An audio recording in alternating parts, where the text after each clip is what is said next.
we're here. All right, there we go. Are we recording now? Now we are, yes. Okay, we were muted. Okay, I call the meeting to order.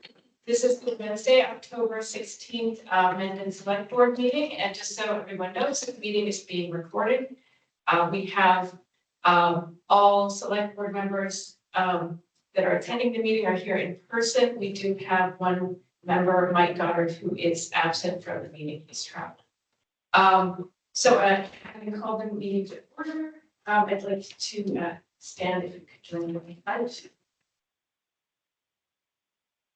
Allegiance to the flag of the United States of America and to the republic for which it stands, one nation, under God, indivisible, with liberty and justice for all. Thank you. And first item is citizen statements and petitions. We did say we're taking that first. Yes. So we are going to take a few things out of order this evening. There are a few issues that have a tight schedule. But if there are any citizen statements or petitions, there's no one attending physically in the room, but if anyone online has a comment, you can use the hand raising icon. I don't see anyone. And so now we're going to jump ahead to item 5, the Old Salt Box Road update. And we have Town Council Karis North here to join us for this discussion. Jeremy, can you? Good evening, everyone. Good evening, Karis. Thank you for joining us tonight. Yes, thank Yeah. you for having me. So I'm happy to say that based on some terrific work that Dan Byer did, I think we're pretty close on having the requisite legal description of the parcel that is necessary for the transfer from the donors to the town. And when I started working on these documents over the summer, I realized, as I think has all been discussed, that original deed that is in the assessor's document is for the entire prior parcel that has been parceled out over time into multiple pieces. And as I understand, the parcel that is left is the strip of land that is being donated to the town. What we need for the purposes of a deed is a legal description of the parcel that's left. And it appears, and I'm confirming this with both Dan and Ann Mazar, that there is Dan dug up an old Shea Engineering survey from 1997 that shows a separate lot that is close to, that is along the road.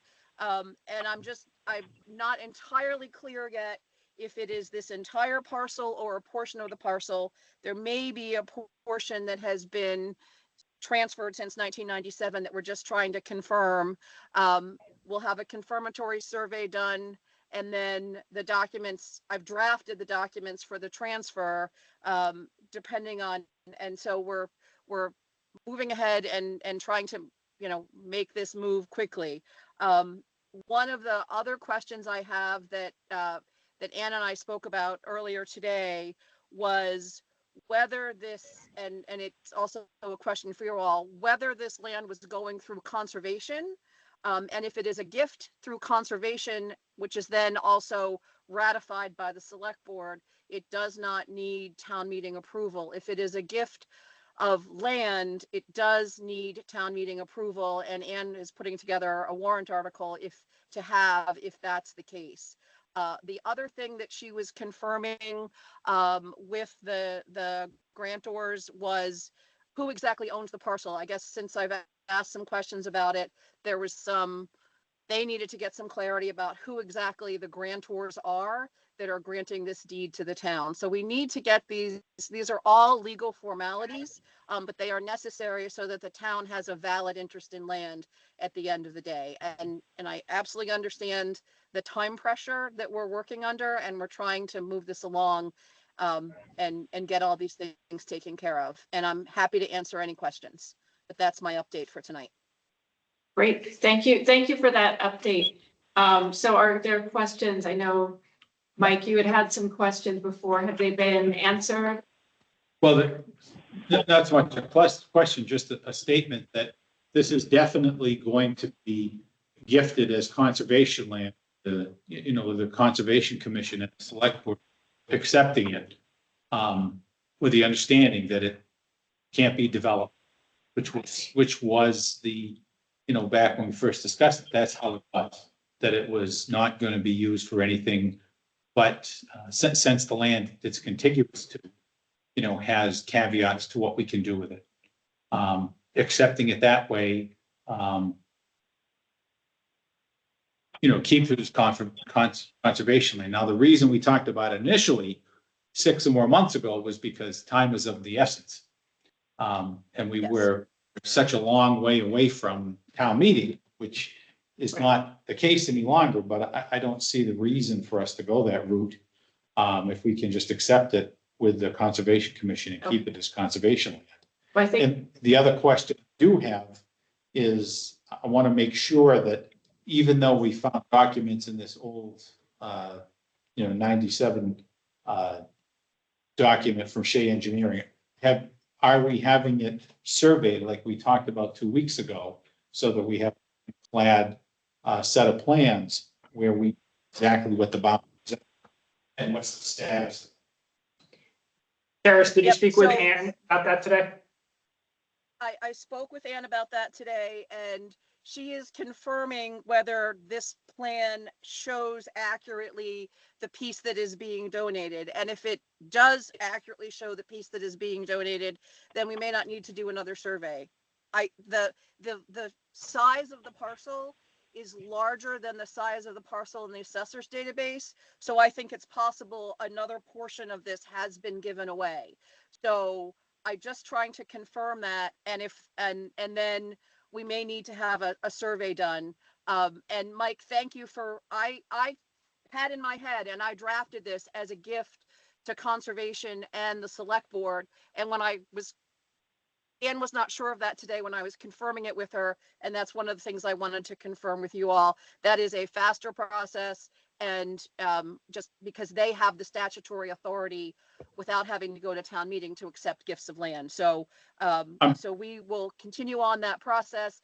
The documents are drafted. I just have to know who the grantors are and who the actual what the actual parcel is. So once we confirm that, we can get this done.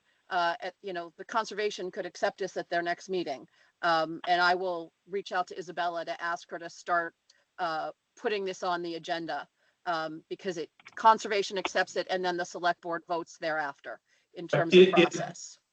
But if if the conservation does accept it based on this 30-year-old survey, somebody questions it, wouldn't it be better if we had the survey done in the meantime anyways? Just to verify what the actual borders of the current piece that's being gifted is? Doesn't that make sense? Absolutely, yes. It's a question, and I believe there's funds to do that. So we can certainly have that done. And Ann was talking to a surveyor. I will circle back with her and find out where that stands. The issue, because at our last meeting, I thought we actually even made a motion to make that happen. So it should be surveyed, regardless of any other documentation. It's great that it was found, but regardless of any other documentation, we should have that surveyed now so we know in current terms exactly what the borders are and exactly what we're going to accept. So if someone tries to come up and say that, that this isn't part of it, we'll have a recent survey and we'll be ironclad knowing what it is. thank you for that suggestion. Jeremy, are you able to follow up on that survey question? Yeah, Ann and I have talked before I went on vacation, so we'll, we have funds available to do this. It should not be incumbent on the grantor. Right, To do okay, this sort of thing, so the town will, Great. town will come, Okay. town will pay for this. okay. So the plan is that this will be, there's no reason why at our first meeting in November, we can't accept or, concur with the conservation commission's acceptance of the land. Yeah, Karis, are these serial actions? Does conservation happen first and then ratified by select board? Correct. Conservation happens first, ratified by select board. Okay, I'll work with Isabella on that. Thank you. great. Thanks, All Jeremy. right, thank you. Great. Were there any other questions for Karis? Do we have anything about trash property on the agenda? Do you have an update on that, Karis? Unfortunately, something I to be haven't finished discussed. the valuation, but we should put an executive session on for an upcoming meeting to talk about the valuation. Okay, okay, thank you. And I can work with Jeremy to make sure that gets done. Are you available either of the next 2 Wednesdays? Let me double check my calendar if you give me a moment. Well, do you think you'll have time to actually have anything to discuss within a week, or will you need till the first meeting in November? No, I should be able to get that finished because I have the process. I just have to do the math. Great. I am available on Wednesday, the 23rd. Great. Okay, I will reach out to you tomorrow once we determine our meeting schedule, but thank you for that. Great. And I am also certainly by Zoom at 6 or 6:30 or later. I can make myself available either of the next 2 Wednesdays. That should not be a problem. So we can talk about that, Jeremy, as to what works for the board and timing. Okay, thank you. All right, great. All right, thank you very much. I think it seems like we've covered that topic. So, right, thank you again, Karis. Thanks, Karis. All right, so then we're going to Thank you all. Have a good night.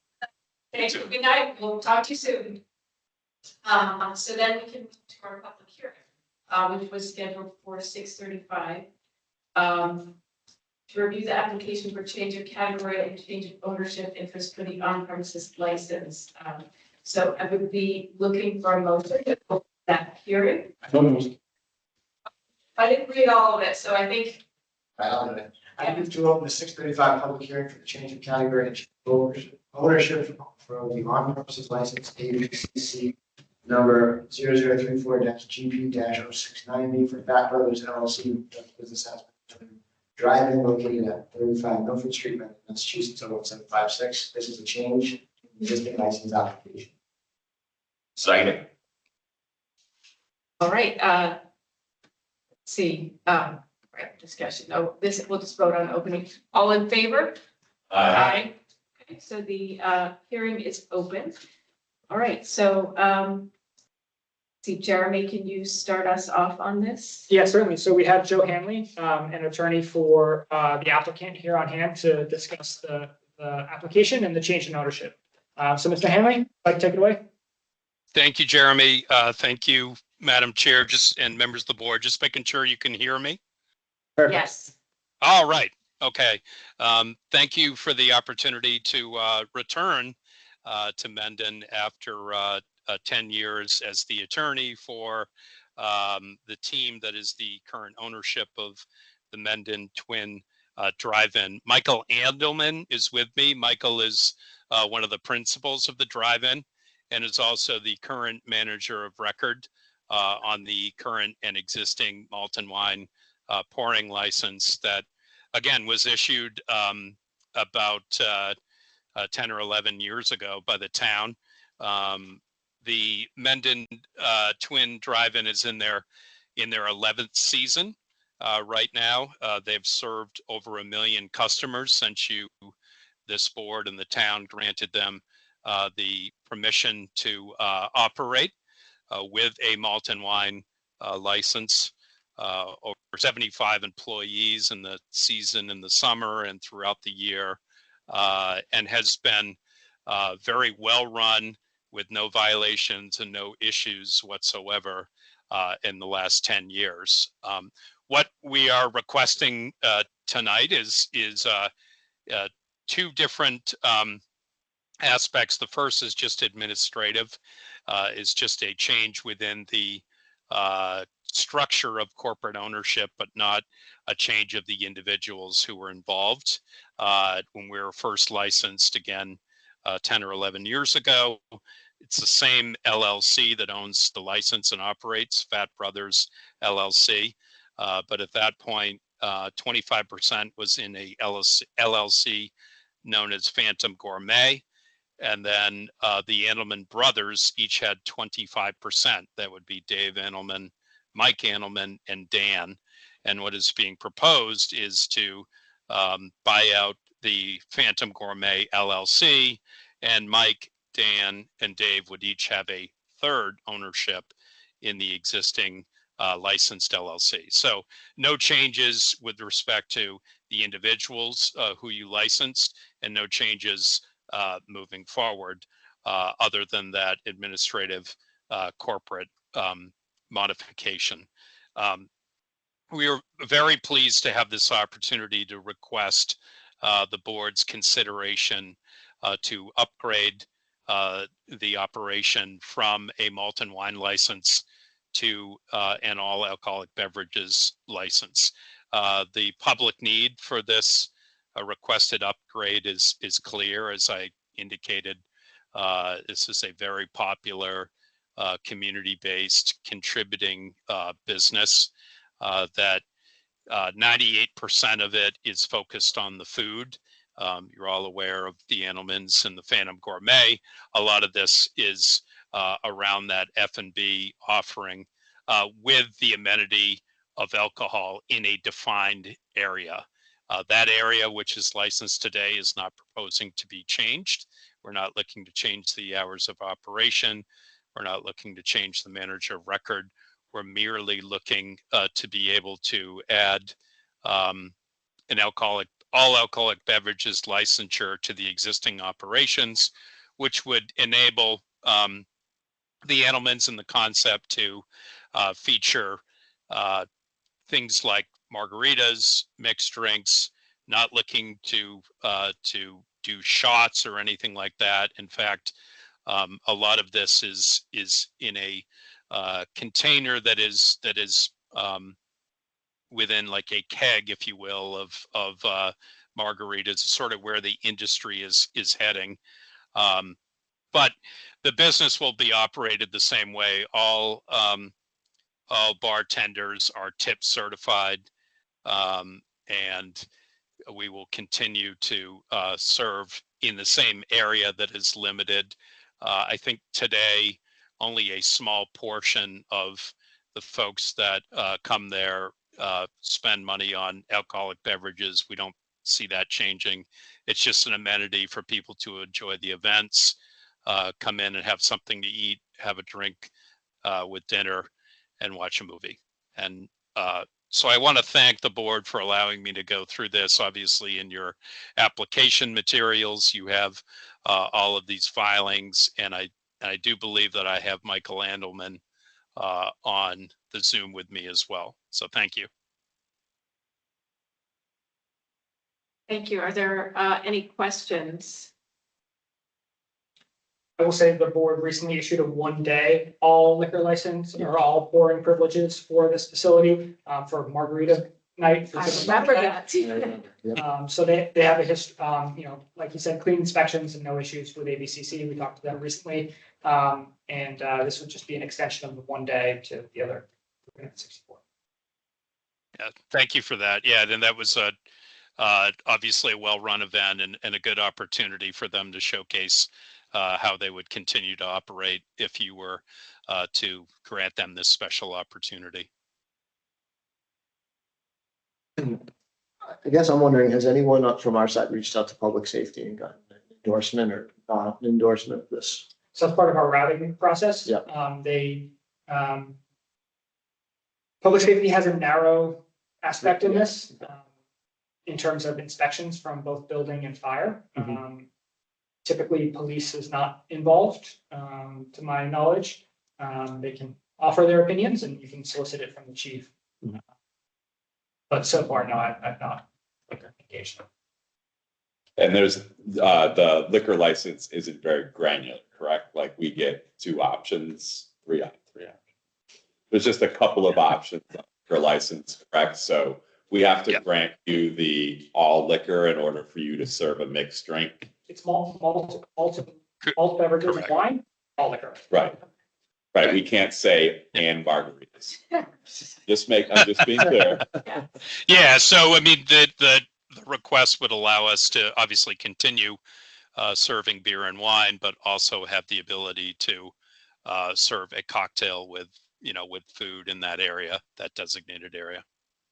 Yeah, so my commentary is I wouldn't want to see the drive-in turned into a bar, but I think I'm personally okay with it as you described. Yeah, I think I'm on the same page as you. Yeah, and I appreciate that too. I would obviously you've been over there, and we were fortunate enough to be licensed again for the last decade. So none of that changes. They're not proposing to add bar stools or seating or anything like that. And the other thing, Michael and the guys, the Annelman brothers, have there's now the ability to get you now have like kegged wine, if you will, obviously draft beer, but some of the margaritas that are really high quality are done that way. So they don't really see like a lot of bottle service or, poured cocktails. And today, as it operates, again, it's not a place that people go and consume, merely for the alcohol. In fact, I think Michael had said that only per average customer is about $1 is spent on alcoholic beverages, and that's because it's obviously a family-friendly environment, and folks come in for dinner before and to an event and have a drink, and that's about it. And then is there any public comment? So from people in the room or people online?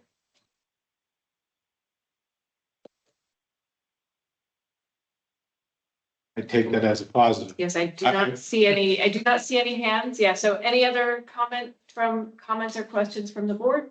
I just wanted to express my gratitude to the Edelmans for the great job they've done running it for the last 10 years, and the tradition of the drive-in. I can tell you that it didn't always run as smooth as it has for the last 10 years.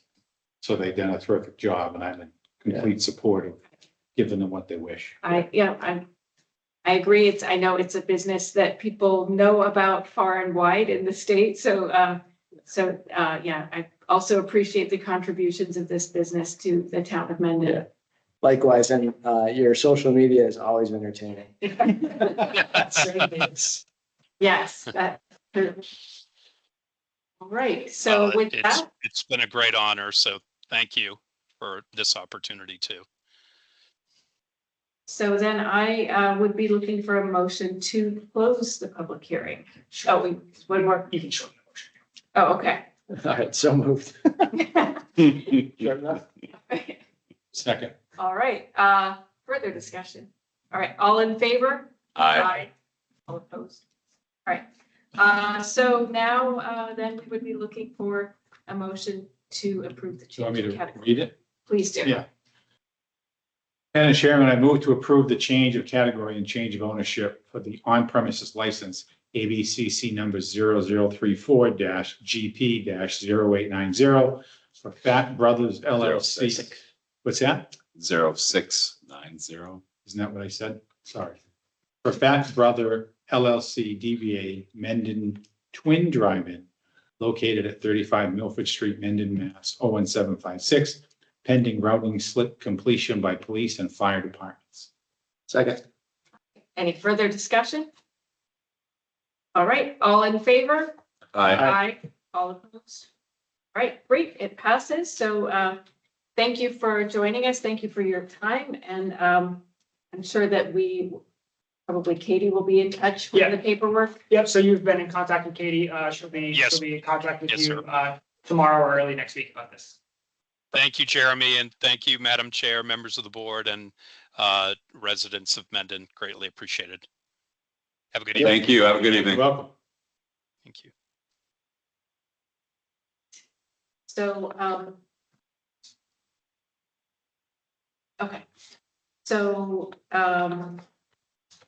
we passed over 3 and 4. I'm just going to, those are very quick, right? Yeah. So I'm just gonna jump back to the beginning of our agenda, just so we don't lose track in the process. So, we jumped away from 3, which is meeting minutes. So this is, we've circulated minutes, to review for this week, but we are not voting on them. So, and item 3 is also some additional, minutes for circulation. So we should be voting on at least a subset of those, our next meeting. Yeah, exactly, at the next meeting. So 918, were not included in the previous meeting packet. So typically this would be set for approval now, but they weren't included in the last one. So now we have the last 2 meetings that are here for the first time. That would be what? Great. That'll be almost caught up. Yes. We have a couple of more 2023 ones. Devin Okay. Schmidt, our senior tax abatement workers, doing putting in a shift doing these. So she's Excellent. doing great. Great, okay, thank you. All right, so now I believe we are moving to item 10. We're gonna come back to a couple of those other items. So we're going to talk about 10, the Providence Street culvert update, because we have some people joining us here to talk about that. So Jeremy, could you start us off? Yeah, certainly. So online here, we have Jonathan Dudley, highway surveyor, and Chris Houle from Ty and Bond, our consultant on the design portion of this project. John and Chris, you both here? Can you hear us? Chris Houle here. Thank you very much for the introduction, Ty and Bond. Yep, I'm here as well.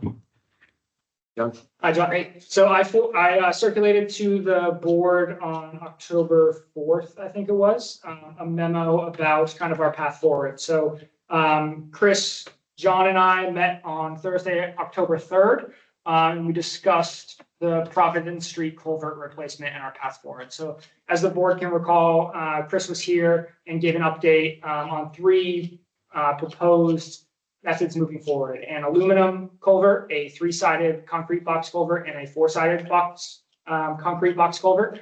I think the board pretty early on eliminated the 4-sided box culvert for its added expense and needed reconstruction of a stream bed, and focused more on the aluminum and the 3-sided box culvert, concrete box culvert.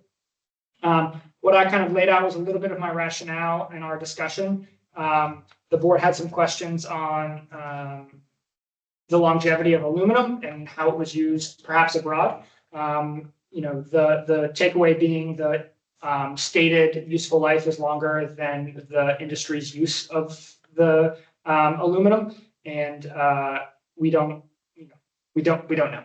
The concrete has a much longer both implied useful life and demonstrated one. There was a $510,000 difference between the two. I laid out a little bit of my rationale. The principal risk is with the aluminum culvert is the quality of the compaction between the road surface and the culvert structure. Mm-hmm.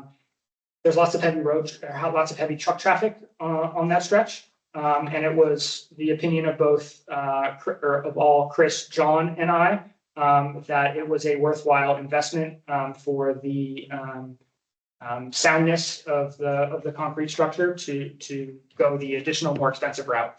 I then talked through funding, how that would be applied, roughly $300,000 in engineering costs.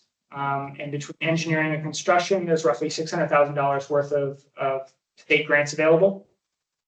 The principal issue is that in order to apply for any of those grants, to kick this off, to have documents to go to bid, to be able to know what our ultimate price is, to be able to bond for it or do something else, we need that engineering kind of sewn up and ready to go. So my piece here in the that I circulated on the 4th, and then what I'll talk about later in my free cash discussion is to use available free cash for the town to be the seed money to start this project. In addition to the $75,000 that's already been committed for this initial design work, an additional $300,000 to get engineering funded through the whole project. And that $300,000 isn't just design docs or anything like that. $300,000 is the current estimate, right? It could sway a little bit from there, but it's a good faith estimate from Ty and Bond to go from this conceptual piece here, all the way through providing bid documents and construction, and have a part-time on-site engineer, and all the way through. So there's a soup to nuts number. So that's what I circulated to the board. So any questions you have on that? Chris is going to answer anything that I left out. I appreciate the thoroughness of the research looking into this. I think that we didn't want to rule out an option that could potentially save the town money, but like, it sounds like there are too many unknowns there. So but I appreciate the investigation into that avenue. And I think part of it too was the vital kind of thoroughfare nature of Providence Street. Right. And what the experience and perceived disruption would be to traffic in daily life should this need to be replaced at a shorter interval. I think aluminum would work suitably well for lots of different places in town without Right, maybe some that don't have such high traffic with heavy trucks, so. For example. Gravel. Yes. I think protecting the thoroughfare for a few generations is Right. worthwhile. I agree. I agree. Were there additional questions about? No, it's a little serendipitous with free cash, so Yeah, so I think I set aside. talk about free cash a little bit later, but we have both highway and our engineer here, should there be any kind of technical questions going forward. Yeah, I guess I will put it to either of you, Chris or John, do you have anything to add to Jeremy's discussion of this topic? No, I think we've covered. Maybe just be a little before. speculative about when it might start. You can say, plus or minus 50% of the time, but is this something that we're looking at next summer-ish?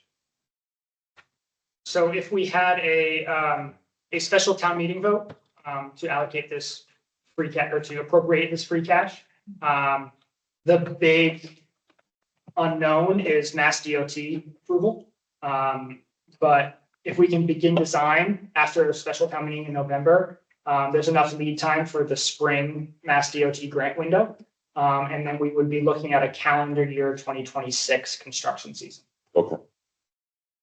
And just to revisit this, if we were to have some kind of a weather crisis again, and we have to repair it, and we have all of this engineering in place, isn't it possible that we could get it all done sooner because it's failed and in other words, we wouldn't want to do a repair only to rip it up again to finish the proper installation, correct?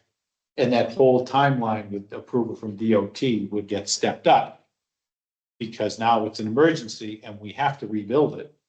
And if we have to build it to the specs eventually, we could just do it then. Is that fair to say? Am I incorrect? Chris, do you have any experience with that? Well, I mean, I can't speak for Mass DOT, their workload or anything like that. I mean, if there's emergency situation, generally, I feel like those go to the top of the pile, but every situation is unique. I guess while I have the floor, one thing I'd like to add to this conversation is having recently spoken to a few other bridge engineers within Ty and Bond who were very recently advancing a project in District 3 that was an aluminum culvert. Mass DOT just earlier this year, revised their bridge manual, and now so their bridge manual applies to DOT project. It applies generally to all projects. It rigidly applies to their projects. There's say waiver processes for projects that are say town led, which would be the case here, but their bridge manual is requiring design lives of 100 years, which essentially takes the aluminum off the table. They directed the other engineers here that I'm referring to shift from aluminum to precast. So then that's brand new. Projects that were approved last year wouldn't necessarily apply, but they're changing their standards. So Just want to note that. I think that's another reason to go in this direction, just because you wouldn't want to advance through design, go into permitting with DOT, and then have them say, we need to change the structure type, because that would definitely result in lost time and certainly funds. So Then next year, the bridge manufacturer raises to 100 years because it can't be proven. that could happen. But yeah.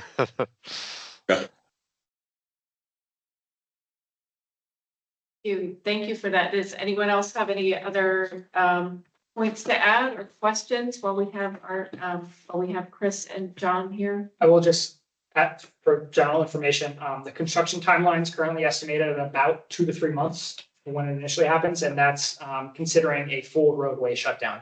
Okay. So we will involve police, fire, highway, emergency management, the entire crew on how that detour and function works. But it will likely be a long and inconvenient detour for 2 to 3 months. And it will be, you said both ways, not. But we have a year and a half to figure that out. But my thought is that there's every likelihood that what happened last winter Could happen is going to again. happen again. And I Right, think we have to move forward, and actually, I've spoken with the highway surveyor about these thoughts. I think we have to move forward with plans in place and make an assumption that at some point in these next 6 months, we're gonna have another right. crisis. Yeah, that's fair. And when it does, we should be prepared to repair it. And if we have to inconvenience people for a period of time doing an emergency repair, the question really needs to be, can we just write once then? And if we have the money and the engineering has started, I think we should endeavor to have everything with this engineering design buttoned up so that we can execute it. If the need and the opportunity arises, rather than making people go through this, Right. over and over and over. Twice with the cases. And I would say that includes whatever alternate plans, for one-way traffic lights and everything else, and pull public safety into it, to come up with a plan in place so that we're not in crisis management, where suddenly Right. we get a phone call that, oh, it washed out last night, let's get everybody out there, and now what are we gonna do? We should have those plans already in place, so that when it happens, we're ready to put it in place, execute it, and move forward as much as is possible within regulatory. I've kind of been waiting to see what design we're gonna go with, as that would kind of button down timeline. And once we have that agreed upon, I was gonna start a conversation with police chief, fire, conservation obviously is gonna be involved, and get all the parties involved to sit down and say, okay, how are we gonna handle this? How are we gonna handle these detours? What needs to be done from our end? I mean, obviously the engineering end and the construction end is taken care of by a contractor, but there's still a lot the town has to do. And then, like I said, once we have the plan, we have a design, we decided on it, then I'm gonna schedule that meeting and start the conversation. The other thing, John, is last time we had to borrow some emergency pylons and whatnot. If that's something we have to buy like now because we didn't budget for it or something. So we should talk you're talking that. about the concrete barricades? Like anything that we needed to divert traffic, or signs or pylons, Yeah, or jersey barriers. So we or whatever. we don't have any concrete jersey barriers in town. We borrowed 4 of them from Uxbridge, and he basically said, keep them till you're done with them. Okay. Or Uxbridge said that. I've talked to him and I said, we still have this cloud is hanging over our head and could rain on us again, and we could be in trouble again. He goes, we have a bunch of them. Keep the 4 that you have in case you need them again. And when you're done, we'll take them back. Excellent. Well, thank you, Uxbridge. And I they've just can't also, Strongly enough, we need to have the plans in place, so we need to assume it's going to happen, not that it might happen, but it's going to happen. And we're ready to put it in place when it does happen. And if there's any way to, as I say, repaired this project, because I know we researched this. I think you researched this, John, and the answer was you could fix it, but if it's not fixed properly, you're gonna have to tear it up and do it again. And I just would hate Right, to. so if we fixed it for we originally had figured about $150,000 with the 3 4-foot diameter pipes, but that would not meet stream crossing standards, we would then have 3 years to get it properly engineered and replace it with something that does meet stream crossing standards. So the question is, if it does get ripped up and the weather allows, if it was all properly engineered, it would be nothing that would stop you from just, starting wherever it's opened up to and just finish opening up and then just fix it right then, except for approval of DOT. And the lengthy Right, procurement and I think- process. What's that? And the lengthy procurement process and having the funding in place in advance of the procurement Right, process. so, but we're putting all those ducks in a row now, that's what I'm getting at. Yeah, I just want to, if it washes out over Thanksgiving, like we don't have. I get that, but the contingency part about what we're gonna do, the emergency management part, certainly we should have it in place by Thanksgiving. All the rest of it, I completely agree with you, but maybe luck will be on our side and it won't wash out until Right, that but process is all better in place. Better to be prepared for that big storm again. Right, So, all right, so just a reminder, about getting the ducks in a row. So do we need to vote on this plan tonight? I don't think there's necessarily a vote. Or we've sort of narrowed it down to the one option? So Okay, we'll, in my free cash discussion, we'll talk about, a little bit more. I feel like I talked about it a lot, but $300,000 for design. And just for everyone's education, architectural engineering and related services are exempt from 30B, so we don't have to go through a lengthy, procurement process. We can do just a qualifications-based, procurement with the, firm. Should have a designer selection procedure, which is something I've shared briefly before. We can put that into more formality. But this would be the firm we'd go with. They're familiar with the project to begin with. So then we would get a contract presented to us at some point if town meeting approves the appropriation, and then the select board would vote to approve the contract at that point. okay. so the next step is to get an article on the special town meeting warrant to get the approval to spend the funds to move forward. And then select board would then approve a design contract associated with that. And so hopefully by the end of November, we'll be able to have all of these steps. Chris, special town meeting is November 18th. I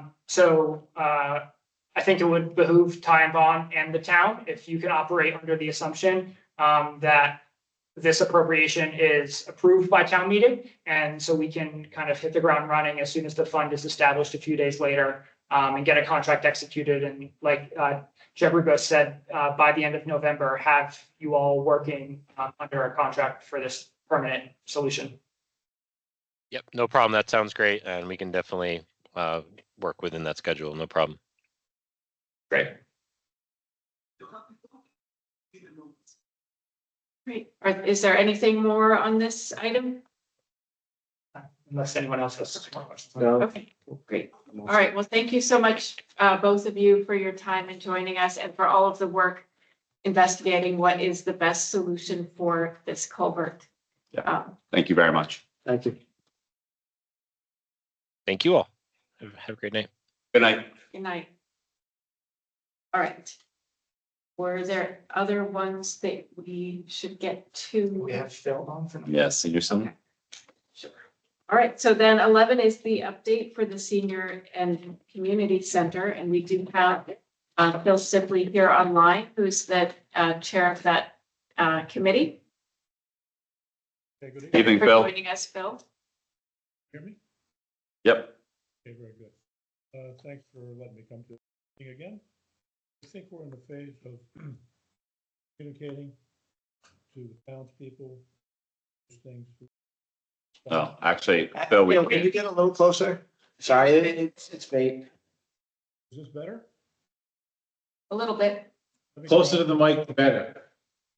Closer to the mic. The mic is, I know I'm blocking the mic with my keyboard. Is this better?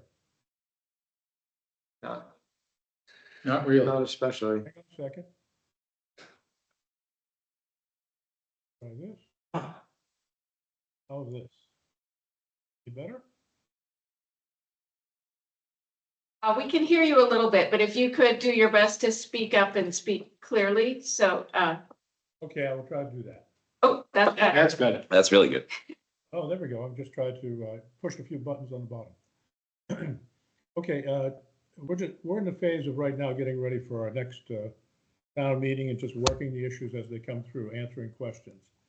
With Dan's effort and Jeremy's effort, we have a website up with a lot of data on the project. And we're looking forward to our next open house meeting, which is on the 28th, about a week and a half from now, to get more input from the citizens. The previous recording is out there. And I think we're just in the communications phase at this point, getting ready for the town meeting or for the vote. So, right, so in case, and just so everybody hears it, that information session on this project is Monday, October 28th, here at Town Hall. And what time is that going to be? 6:30. 6:30, and it will be in Town Hall, and it will also be online, and it will be recorded.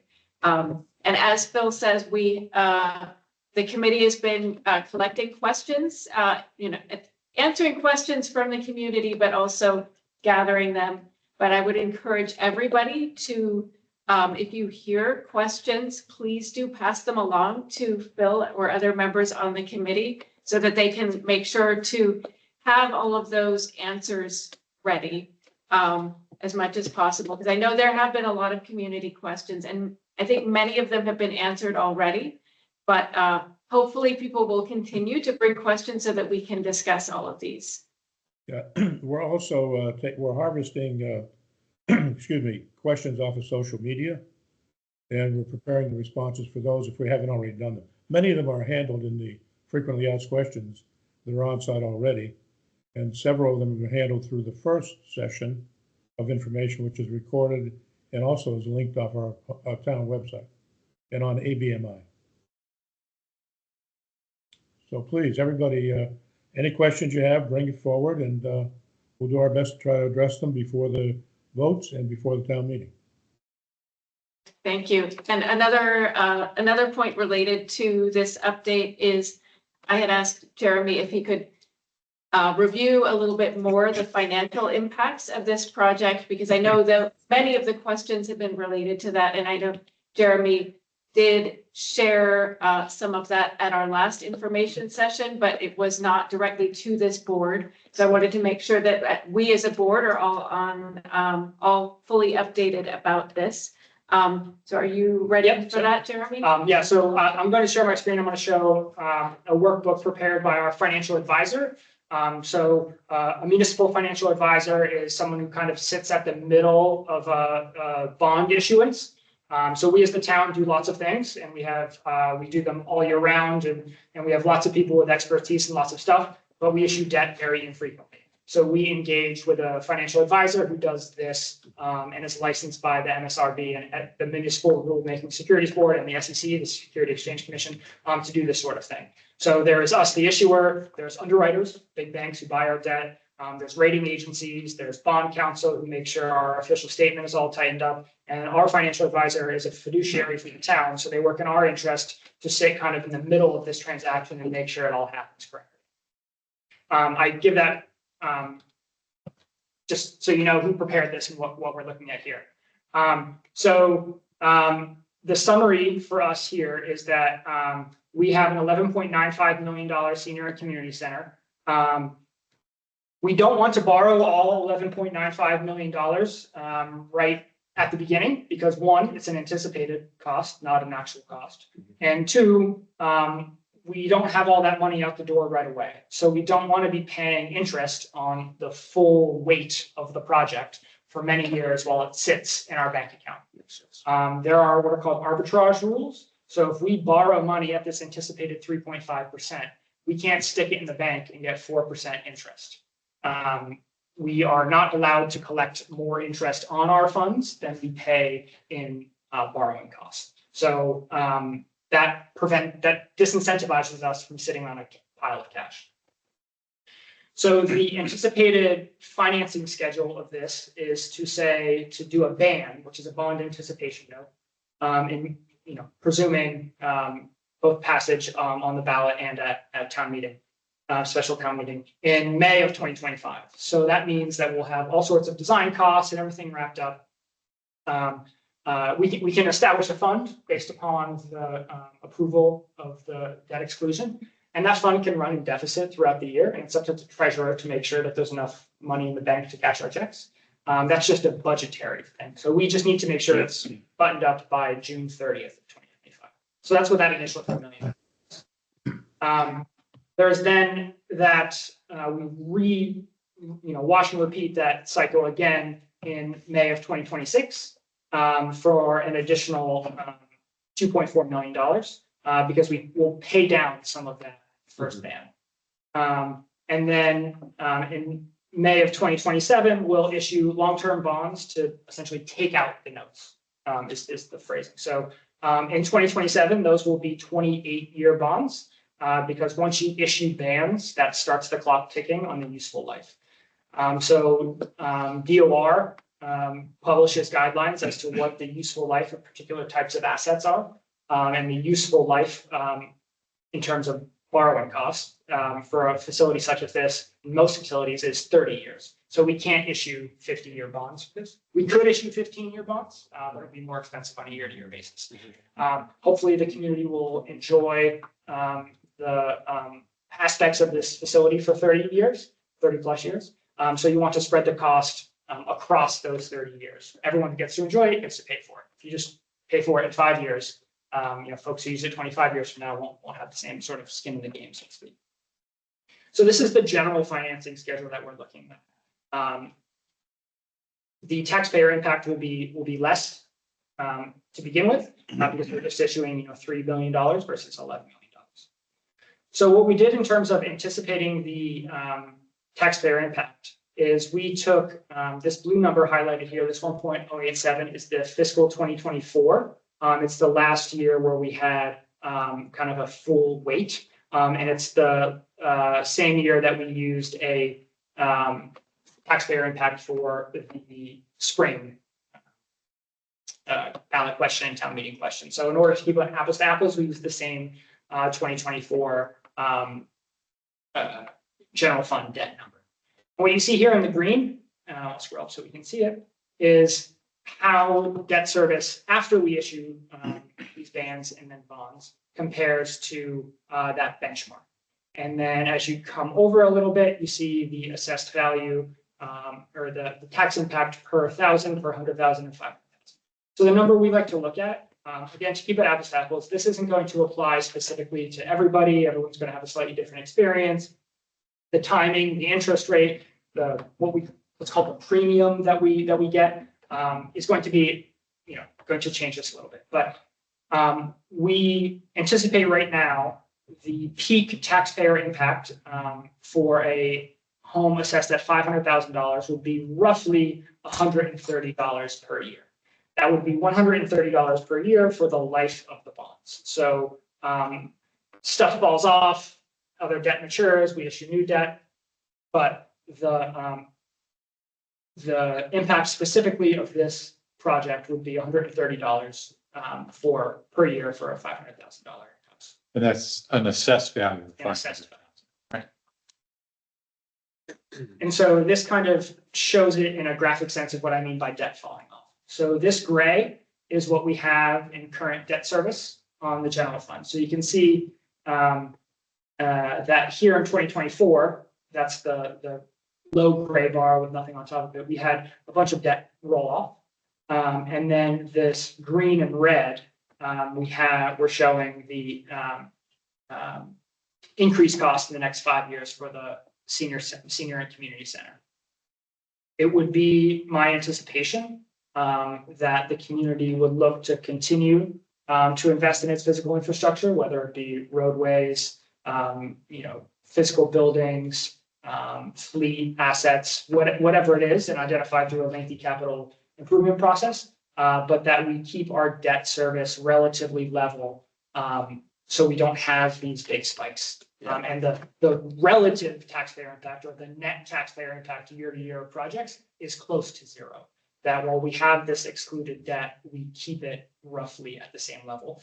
That was the anticipation with the senior and community center, and then this drop off in fiscal 24 with a failed exclusion kind of muddied that a little bit. But it would be it's how I'm going to approach debt through my tenure here. I will say, tying into this with the memo that I wrote on the Providence Street culvert, that useful life is 15 years, and I think that can be structured in a way where we can get that inside of Proposition 2.5. So we don't need an exclusion for it. We would need town meeting approval, but it would have no taxpayer impact. It would be within Proposition 2.5. So we wouldn't go through this sort of analysis to do so. And it would be my hope, again, in my tenure with the town, to increase that part of our general fund that goes towards debt service. So questions like these become irrelevant. I will say the Providence Street Culvert project is, 1/6 of the size of this. So we're talking different orders of magnitude, but it's important to have that framework for it. So yeah, this is what we see as the short-term taxpayer impact. And so as we look in kind of 2030, that's when we would look for an additional exclusion to keep those debt service levels level. Great, thank you for this. I guess one question that I've had come is, I know we've heard, and you weren't here in our spring budget presentation, so there is some expectation that the school district is going to come, they're working on their own capital planning and they will be coming to both towns. And so I think I've heard concerns that this project would mean that we don't have money for school projects. And I don't know if you could answer that. You could speak to that question. The question with a debt exclusion is that this exists entirely outside of Proposition 2.5, and it is entirely self-contained. So should this exclusion be passed by both the voters and town meeting, there is a calculation of what our yearly principal and interest is on this, and then we levy a tax 100% equal to that for the life of the project. So these monies, this tax levy that we levy for this are available only to this, cannot be used for anything else. If we have other needs, we need to find other funding sources. These are two very different questions. But I think one question is when it comes time for the schools to have their ask for their capital plan, there is a point in the future when the debt level will be dropping off. And so additional debt will potentially also have a small impact. Am I understanding that right? That, in 5 years from now, another debt project, it will, because there's debt dropping off, the new debt will not have, if it was all coming at one time, it would have a large impact on taxpayers, but because it will be staggered, it won't be felt as much. The net impact will be less. And you said it was about 6 years. So if we incur this debt exclusion now, 6 years from now, what we're essentially doing is replacing a paid off debt with new debt for another project. Yes, so To get to that yellow line, we have to fill the white space between the red and the yellow in 2030. But and there's two competing things here. The one that you make, point you make, Elena, is that even though this debt exists outside of the Prop 2.5, for all of the taxpayers who are paying that tax bill, all they know is that I have a tax bill, and if we need to, and we do the construction for this senior center, it certainly sounds like it's manageable. But if we were to pile on, school construction on top of that, that might be too much for some people. But I have to stress that this particular project, although we're calling it the senior center, all you have to do is look at the last month or so, what's happened in Florida and some parts of the Carolinas where some of they're back to the Stone Age, that we have to have a contingency plan to take care of folks. And right now, we don't have all the facilities we need to house people and take care of them in a crisis.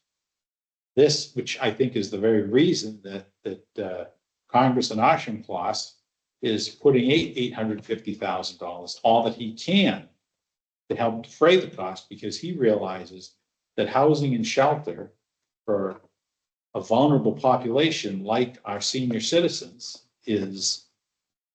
it's not negotiable. And right now, we don't have another way to take care of it. This will fill that bill. And besides taking care of a lot of the needs of our seniors, there are lots of other organizations and groups of people in town that will use that community center, not just the senior citizens. And certainly all those seniors deserve it because they've all put that effort in either here or somewhere else before they came here. Most of them have lived here for the majority of their lives, certainly their adult lives, and they paid their dues and they deserve this. I think it's vital. But you make it, Madam Chair. Well, I mean, I think it's a concern that people have had, and I think It's a valid. there's concern that it's sort of one project means that we can't do other projects in the future, that we can't address school needs. And I think, it's important to say that there is going to be a point in which other debt is dropping off, that even when the school, we don't know exactly when the school district is going. We know it's coming and we don't know the amount, but we do know that amount is going to be shared with Upton, and Upton has a bigger piece of that pie because there are a larger number of Upton students in the district. So I think, we will find out, but doing one project does not prevent us from committing to the other projects that the community needs. And that is a point that I think, we are still committed to improving our roadways and other infrastructure. We are still committed to following up with other aspects of the capital plan. So I know because I do appreciate how much we've heard from the community about other community needs and wants. And we as a board, I think we're working on addressing those. But I do, so I do. I mean, I know I've said this before. I see the importance of this particular project. One is that it is a project that has been in development for 10 years, and other projects, we need to maybe start taking more steps to get these projects towards a level where we can bring them to funding. So a reason that Congressman Auchincloss's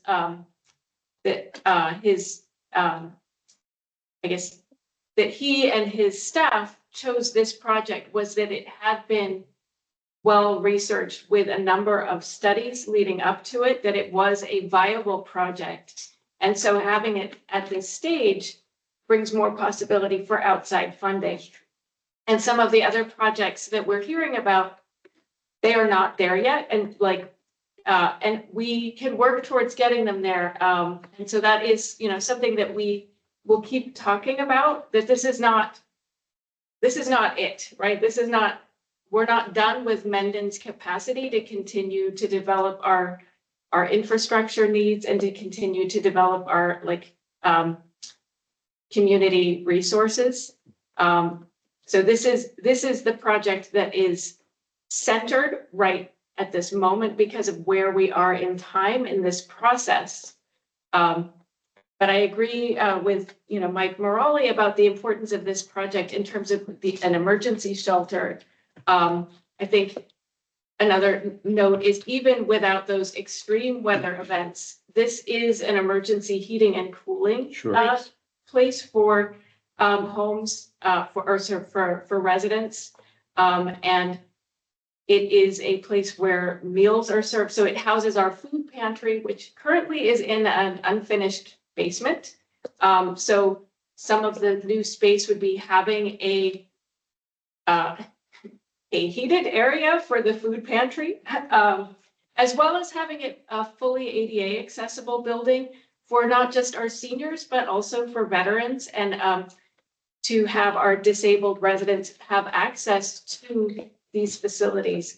I know this an anecdote when I attended the Senior of the Year luncheon, and that is an event that is put on to honor Mendon seniors as well as an individual senior. And there isn't space for that in the current senior center. So it's been held at the Unitarian Church, which is lovely that they're able to do that. But that building is also not fully ADA accessible. And so there were attendees who were setting aside their walkers and being helped up the stairs, which I found very jarring. It was jarring to watch that. And so having that space, having an accessible space, that is important for all of our residents. And also, I think there are probably liability issues by not having those accessibility issues addressed. And so that, I think, is another important consideration for this project. So that was something that I witnessed firsthand, that I think that we can do better as a town to provide services. So, and this facility will allow that. I know, I guess we have other topics to move on to, but I do want to say other questions that have come in about the cost drivers, and I think those will be addressed at the information session. I just want to make 2 notes on funding. Sorry. Yes. Yeah. 2 notes on funding. So thank you both for bringing up $800,000 in federal money. It's called congressionally directed spending. And as this group has pointed out before, as this board has pointed out before, we applied for the full 13 million, of course, but to get an $850,000 endorsement from the House Appropriations Committee is really solid. So the bill's been marked up by the committee. It hasn't gone to the full House, but once it gets to this point, funding is a great likelihood. We'll likely know in March or April whether we what the final passage of that is. So at the current estimated cost of 11.95 million, 850,000 is about 7%. So everything that I've been talking about here tonight in terms of taxpayer impact and debt service and all of that, if it's supplemented, or if it's some of that debt will be supplanted by $850,000 in federal funding. And so you can expect these numbers to go down by roughly 7% as a result. When we talk about other funding, the schools coming largely for a roof project seems to be the most immediate at Nemack High. That is also eligible for participation in the MSBA. So the Massachusetts School Building Authority, which is a cost sharing program that uses 1 cent of the state sales tax to fund through a very formulaic approach school construction projects. So that will help defray that cost in addition to Mendon being a smaller proportional slice than Upton. Senior and community centers such as this and many municipal building projects don't have a similar funding mechanism. There's been, every time I get a chance to talk to a state legislator, I bring up the fact that, town halls, police stations, fire stations, DPW, highway yards don't have the same access, and we'd like some mechanism to do that. And then lastly, just because you brought it up on an ADA piece, I've been in contact with the town's current ADA coordinator, who's looking to rescind that responsibility, and I would like to take that on as well. So as we go through our ADA self-evaluation and transition plan, which I have a kickoff meeting on Thursday for tomorrow, I'll brief the board on what that looks like to vote on that. I don't know if anybody has mentioned to you, but there was an issue with these back stairs. Yeah, okay. Yep. Enough said. Might have been said. Yeah, I got a handful of emails about that. Phil's got his hand. Okay, Bill. Yeah, I want to thank you all for your input. You're absolutely, this is more than just a senior center, Mike. This is a disaster center, it's a community center, and it's something the whole town can use. And we put that into our planning effects. So I urge you all. The other comment I have is that in the warrant section later on is that I believe there's a warrant in position article for the warrant, an article for the warrant for this project. I just want to confirm that. There is an article, and we will be following up to finalize the wording on that and make sure that that is the correct wording for this particular sequence of town meeting and election, because it's a different sequence than last time, so we want to make sure that the wording is not, that we have the right wording for that circumstance. Okay, very good. That is on there. So, but thank you for following up and checking in on that, because that is important. Very important. The warrant closes tomorrow.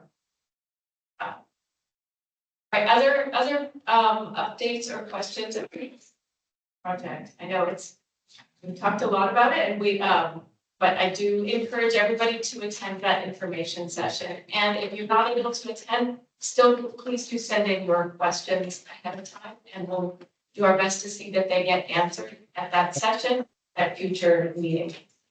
Absolutely. Right, thank you for joining us, Phil. Thanks, Phil. Okay, so let me. Do we have any other guests that okay? So then we will move back to, I believe it's to number 8. Yeah, that's okay.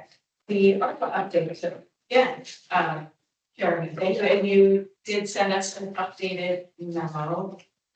Yes, so voted the board voted 3 things last meeting on ARPA applications. $21,000 for a compensation and classification study, $29,000 of change for a town website redesign.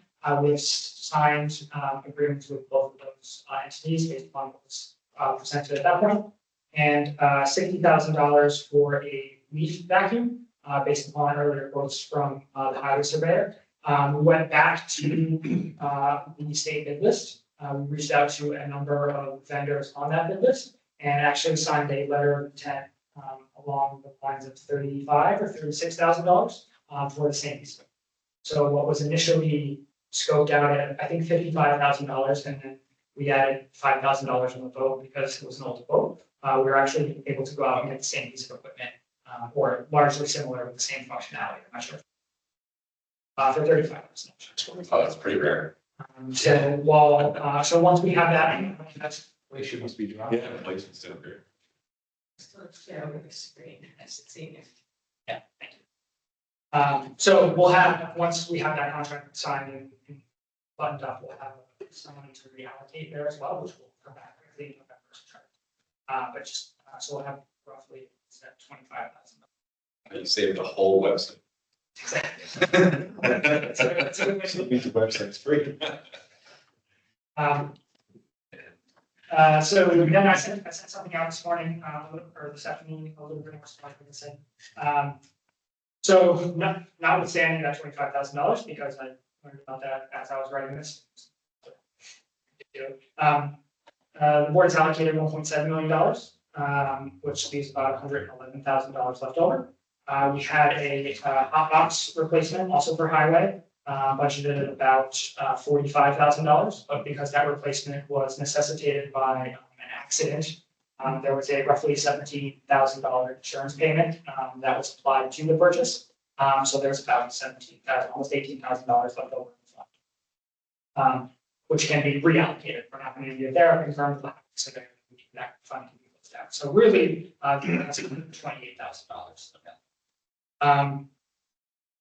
Like I said, my front of the street culvert memo, there's $50,000 allocated for original engineering on the for the project through ARPA, but the contract was signed for $75,000. So the highway department has been taking funds from their general fund to pay the invoices associated with the additional $25,000. So their hired equipment line is not where it needs to be for the entire year. So I'm asking the board to vote $25,000, add $25,000 to the fund that already exists for this, which is 4205865.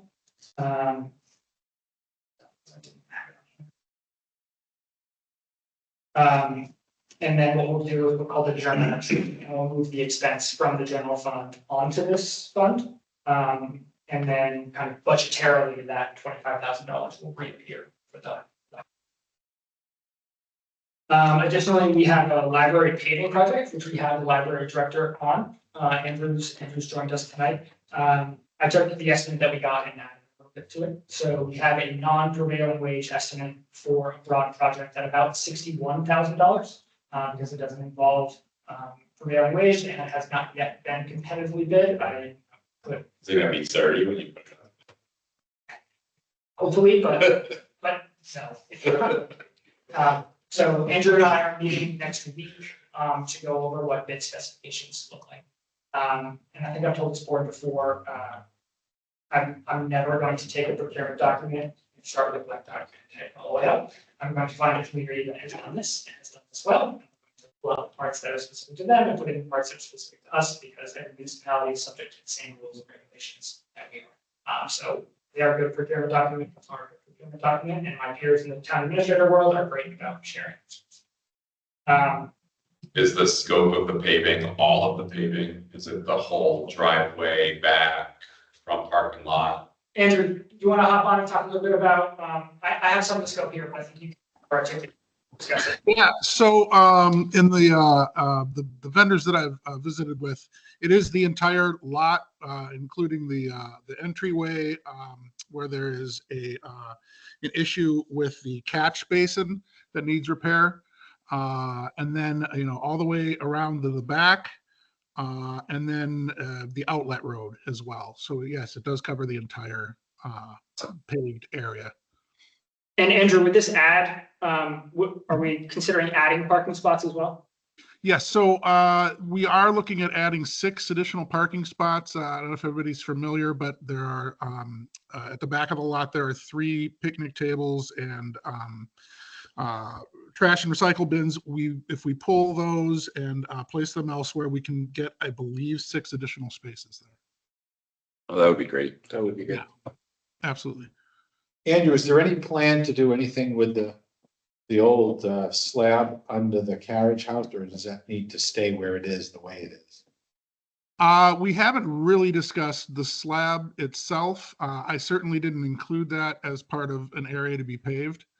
I don't know that there's really been a additional discussion on what to do about that pad. I certainly would, welcome it in the future if anybody has specific ideas for that, but.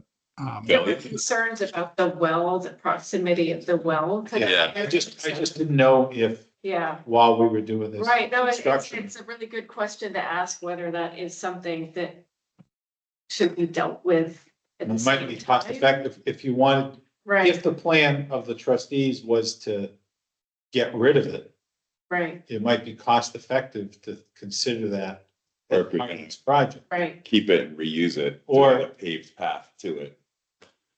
right. Sure. Sure, I mean, I can. While we're doing this, it Yeah, might make sense to just, right. I mean, certainly it's worth looking into at this point when there are contractors looking into, yeah. Mr. Dudley. Oh, Jonathan, John Dudley, you have your hand up? Yep, just a thought, when we were tearing that building down, I was looking at that. It's relatively flat, and you just mentioned that you're going to get rid of your picnic tables or put them somewhere else. Well, the driveway is paved right up to that pad. If you put a railing around that and put the picnic tables over there, that would be it could potentially be a decent place for people to go out and sit, and it's in the shade for people in the library to use. Yeah, Right, that's a good point. it's a That's- perfect sell a tile event too for friends. Yeah, good. Saying, I can certainly bring both of those options to the trustees, and we can discuss it. Right. And yeah, absolutely. Might be a different type of contractor that would put in a railing. Right. But Yeah, we would likely address that under. Might even be something that we could convince Valley Tech to get involved in, to put up a railing. It might be a good project. it would just be neat to reuse it. It It would does be- have it some would be, historical yeah.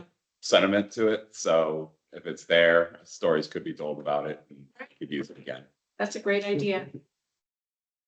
All right, sounds good. I'll definitely broach that with the trustees. Thank you. Right, thank you, John, for mentioning that. No Thank you, problem. And thank you for joining through. The next item on ARPA discussion, the Collins Center Organizational Design Study. So similar to the first point here, the town entered into a contract and completed work without a funding source identified. So this was the kind of quickest way to get folks paid for work that we've already completed. Employee and volunteer program. So this was something we talked about earlier about an apparel program. So I'll talk about it a little more in my town administrator report, but we had an all staff meeting on the 8th. And Jen from HR coordinated this apparel purchasing program. So everybody who was here distributed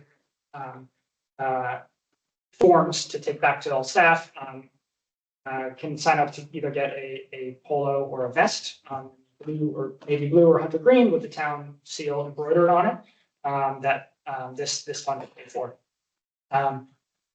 The board had also expressed desire for recognition of volunteers on boards, committees, and missions.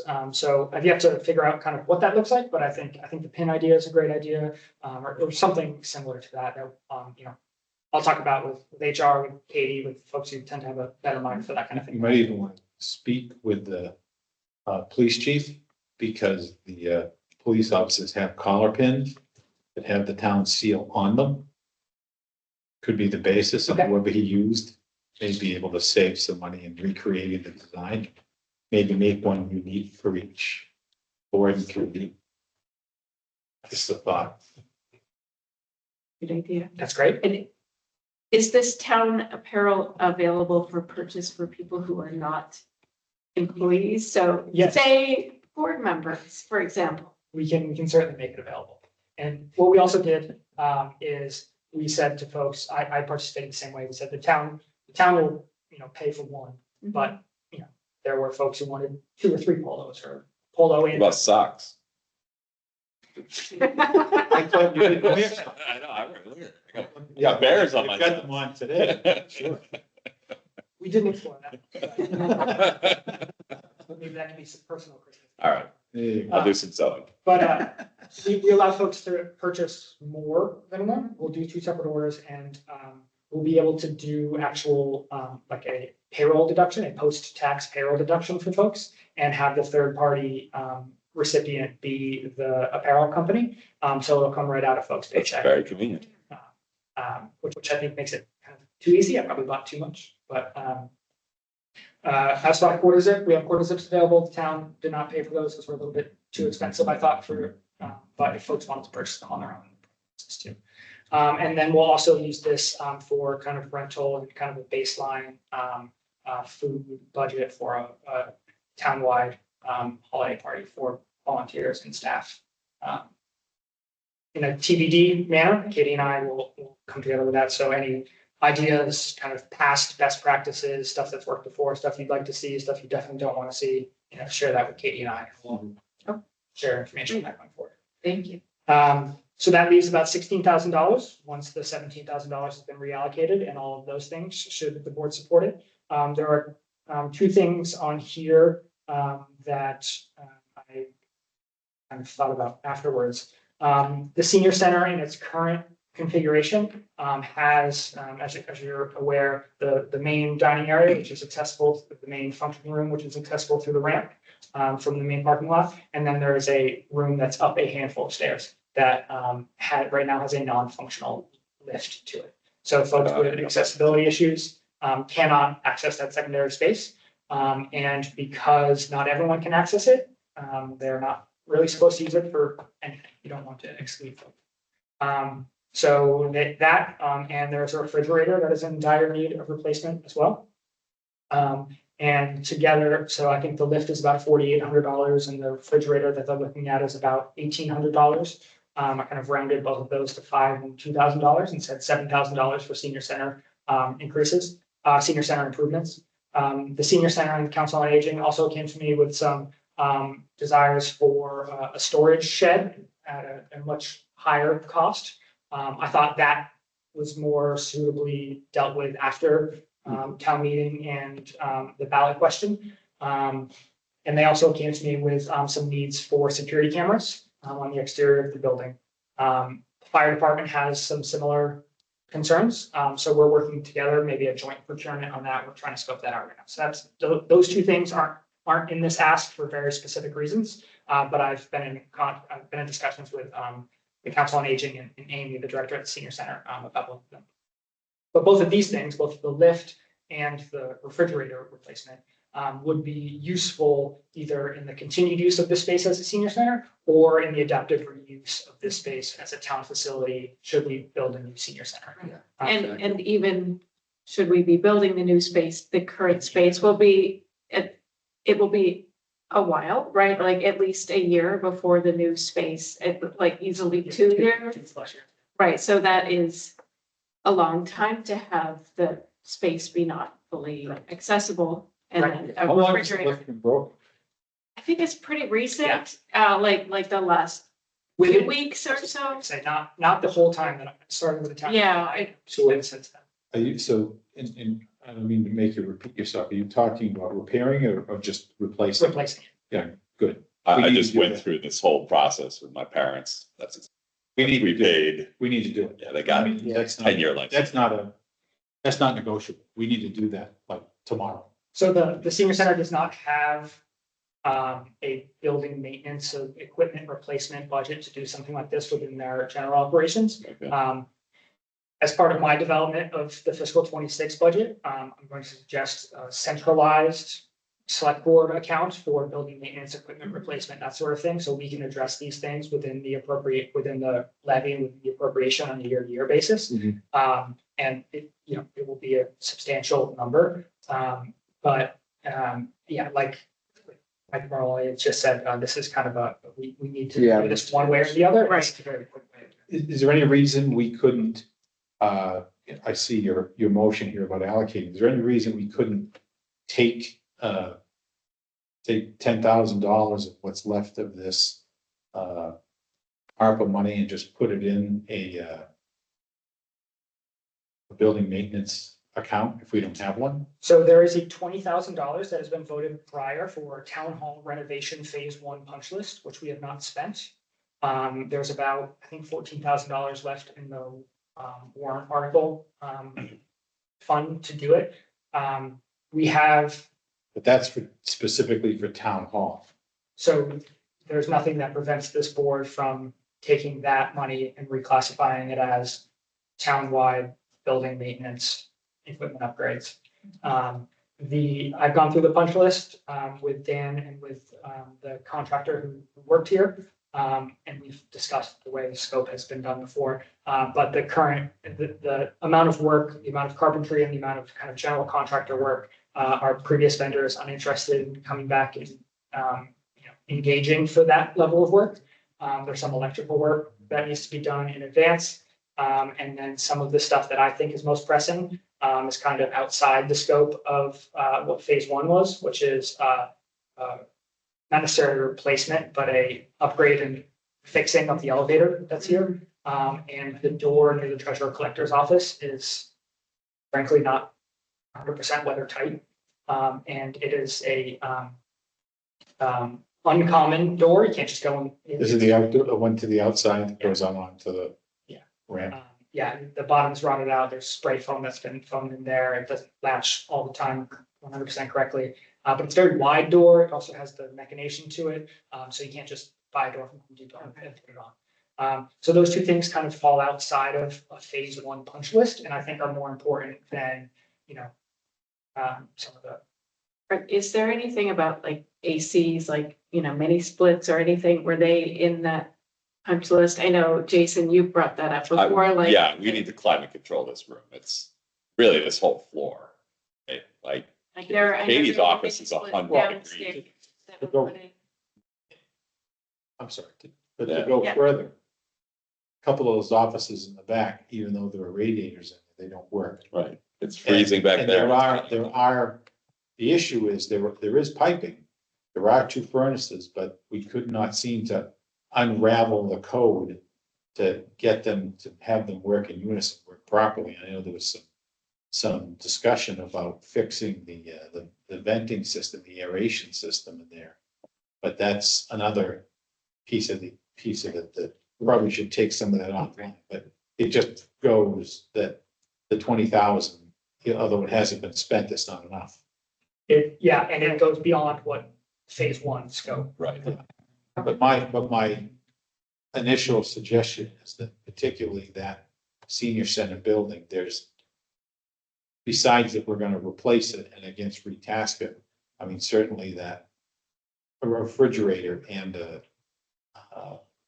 fixing that This, and new stair lift. is exigent. Yeah, comfort and safety kind of needs to happen.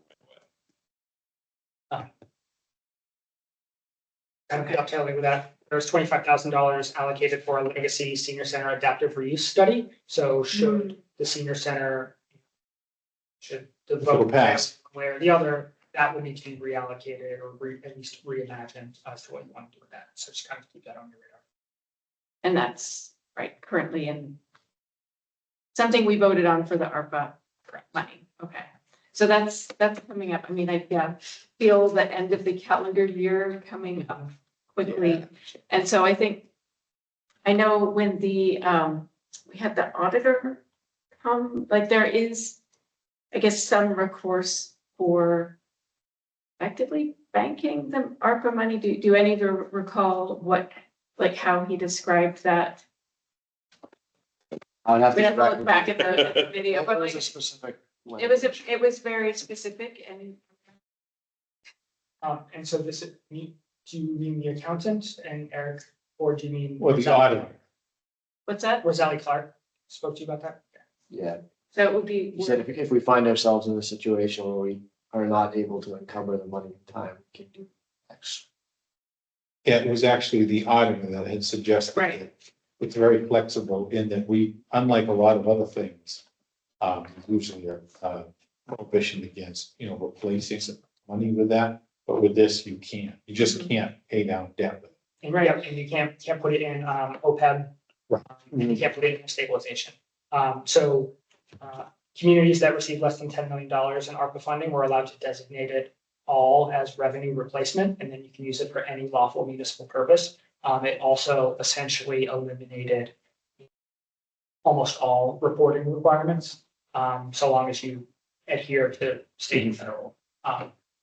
And everything that we've done in ARPA, to my knowledge, maybe perhaps except the 2 vehicle replacements, have been below the federal small purchase threshold, which is good. So these projects were selected, the Providence Street Engineering, the Collins Center design, because there are contracts which these are going to be obligated immediately, and don't have end of year concerns. The library paving, like I said, we're going to meet on the bid specs next week, and we can have something on the street, so to speak, in November, and have a contractor on board in December and have that obligated. And the employee and volunteer programs, that will be actually money out the door in the next month or 2. And then the lift in the fridge will also be money out the door before the year's out. So that would leave roughly $9,000 remaining. Should that $7,000 be allocated for the senior center? One immediate thing that comes to mind is that at the end of fiscal 24, there was a vote to use FinCon reserves to pay for a senior center redesign up to $10,000. The actual invoices came in at, I believe, about $8,500. But that was fiscal 24 money, which, so to speak, turns to a pumpkin on June 30th. So you can't actually, that money fell through to free cash and is now in the free cash certification. So 6 of one, half dozen of the other, whether you use ARPA money to pay for it and then do something else with free cash, or use free cash to pay for it and do something else. But that would be my last suggestion. Spend that remaining. So first things first, I think we need to revoke the allocation. Yeah, that essentially, in my memo to accounting, will say, pull that from its specific use, put it back in the general pot, increase the general pot, and then allocate from there.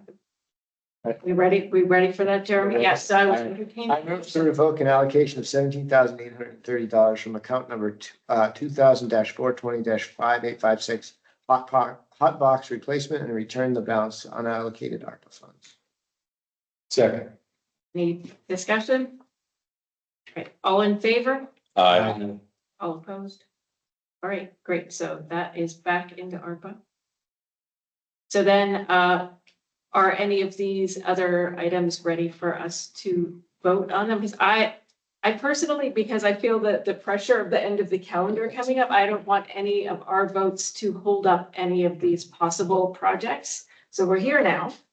So unless you think there's a reason to wait, I would entertain some motions. I don't think there's a reason to wait. I think there is reason to act now. Like I said, some of these are contracts which we have and need to find a funding source for. Others are things that we can quite quickly, and others are things that we kind of need to do. Can we provide, we combine these into one motion? I was gonna ask the same question. Yeah, so, yeah, you can, I move to allocate, X amount of dollars to Y project, and include $7,000 for senior center, equipment replacement. So the motion I would make is I move to include $7,000 for senior center repair and replacement of the ramp and It's the a, yeah, and the refrigerator. chairlift. And the refrigerator. Mhm. To allocate $25,000 to Providence Street Engineering, additional $25,000. $70,000 to pave the library parking surfaces and driveway surfaces.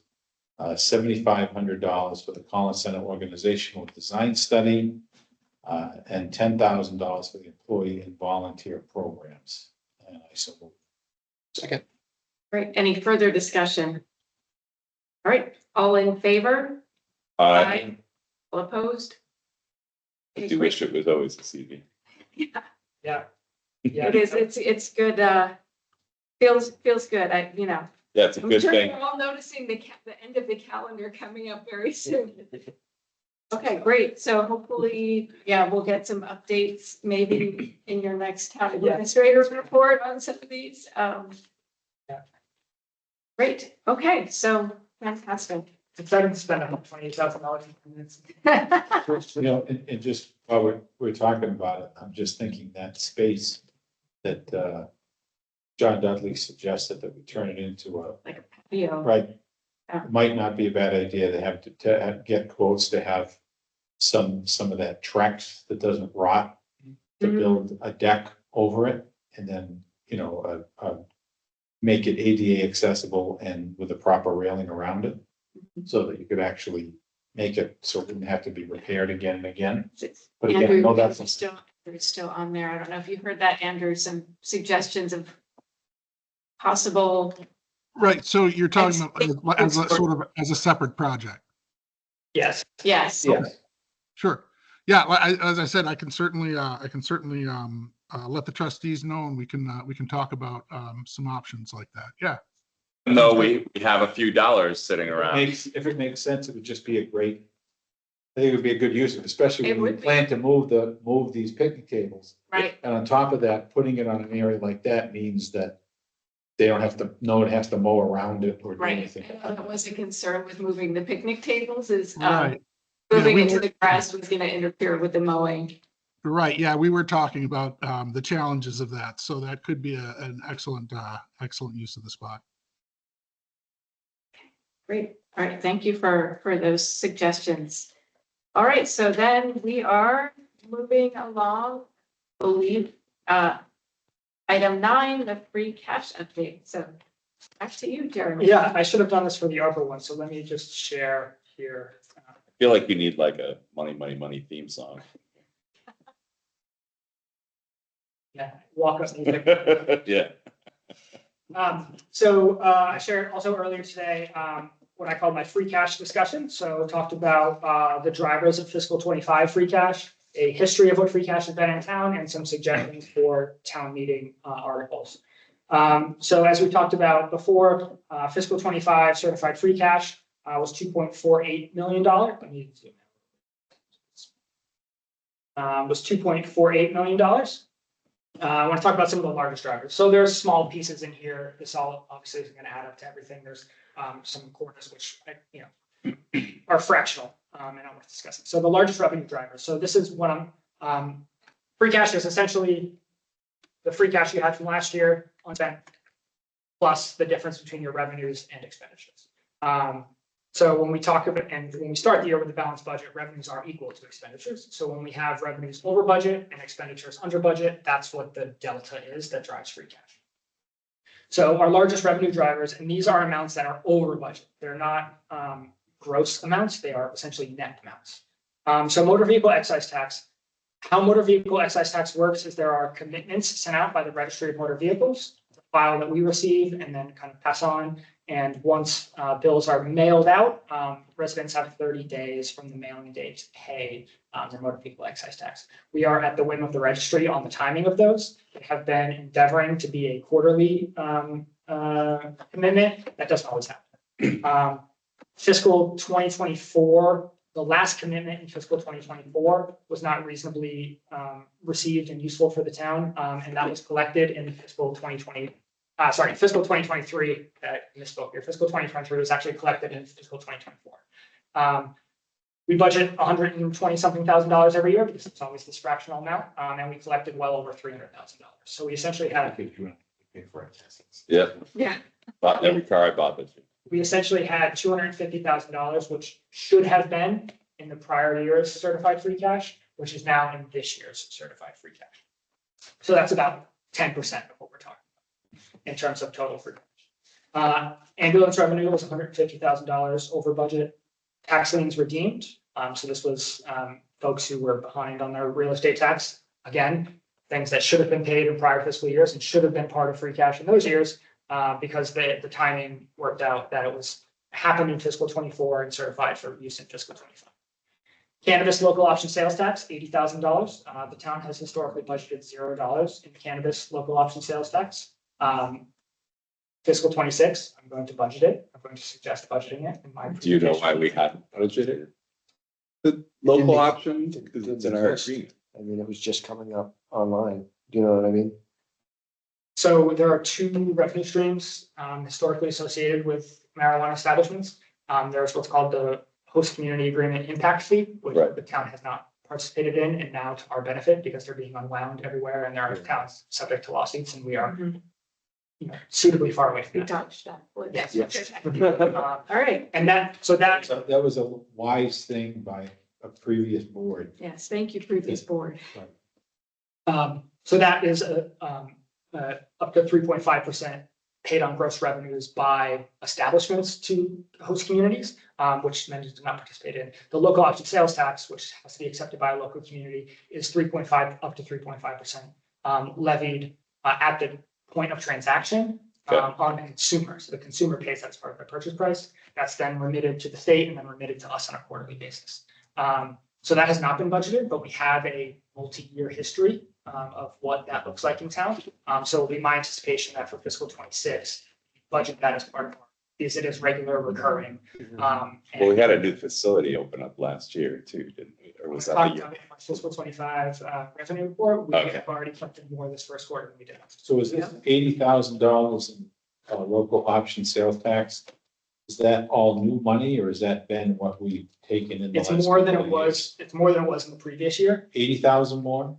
No, I think like 14,000 more, 14,000. 12,000 more, something like that. It is substantial, but not 0 to 80. Yeah.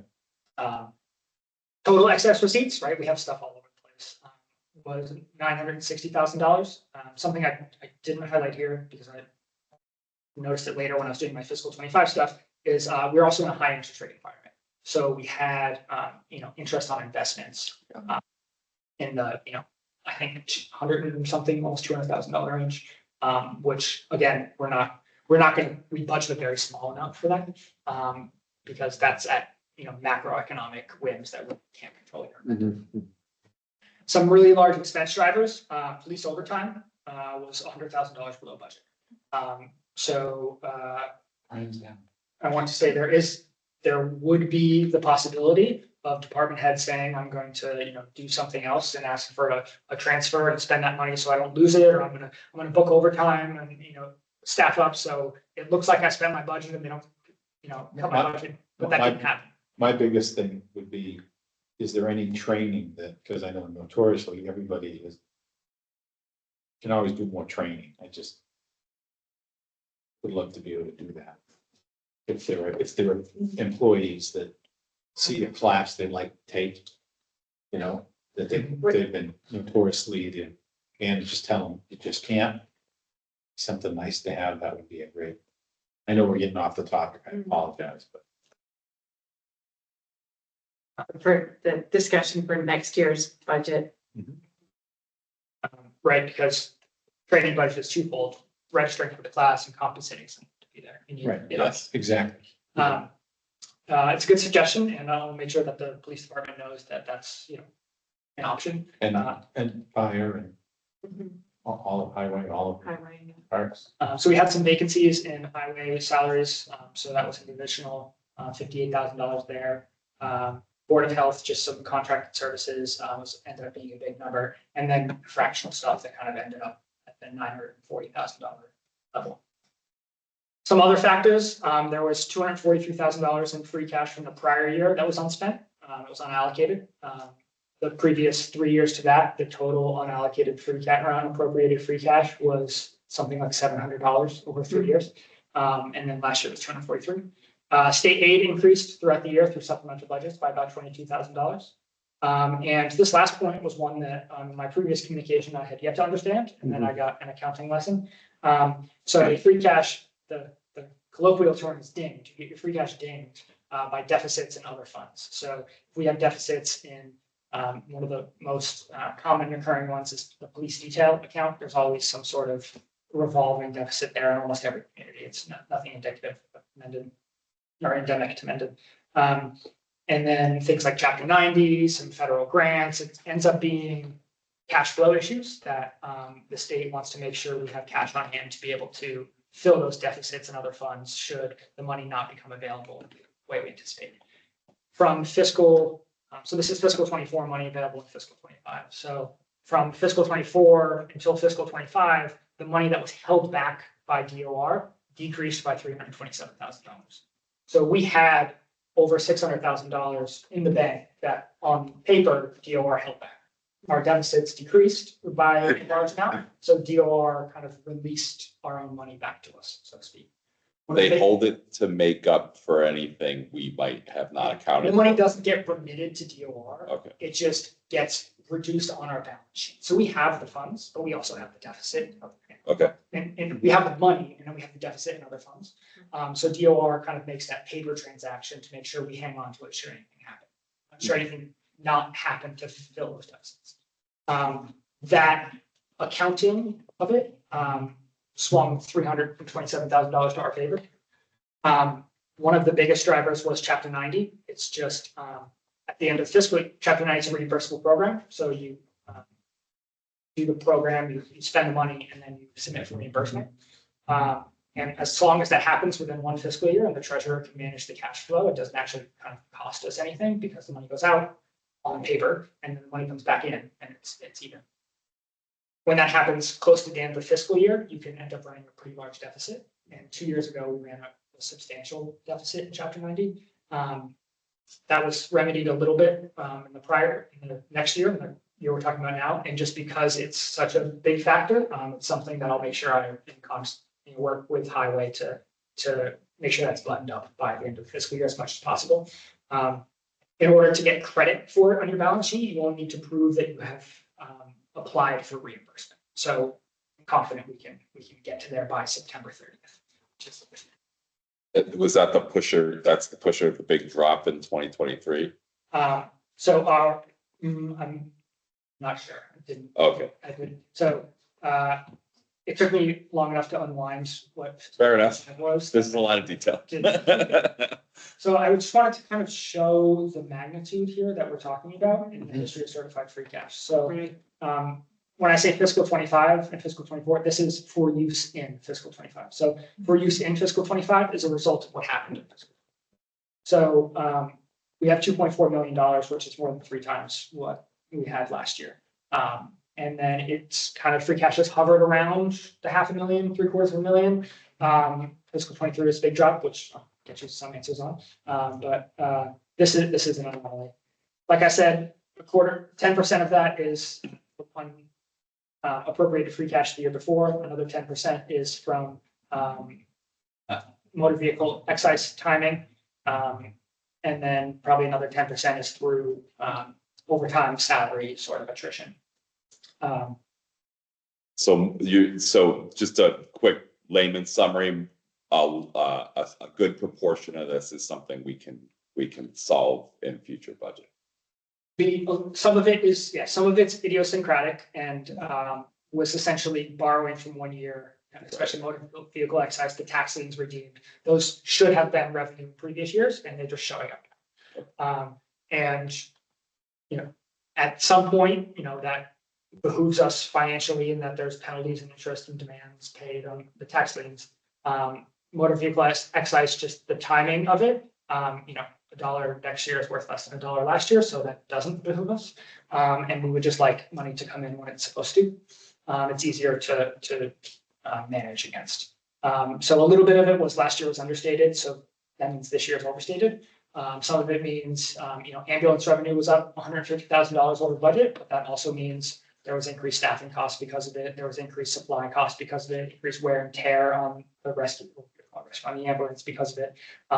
So yes, those revenues are good, but it means the associated expenses with it.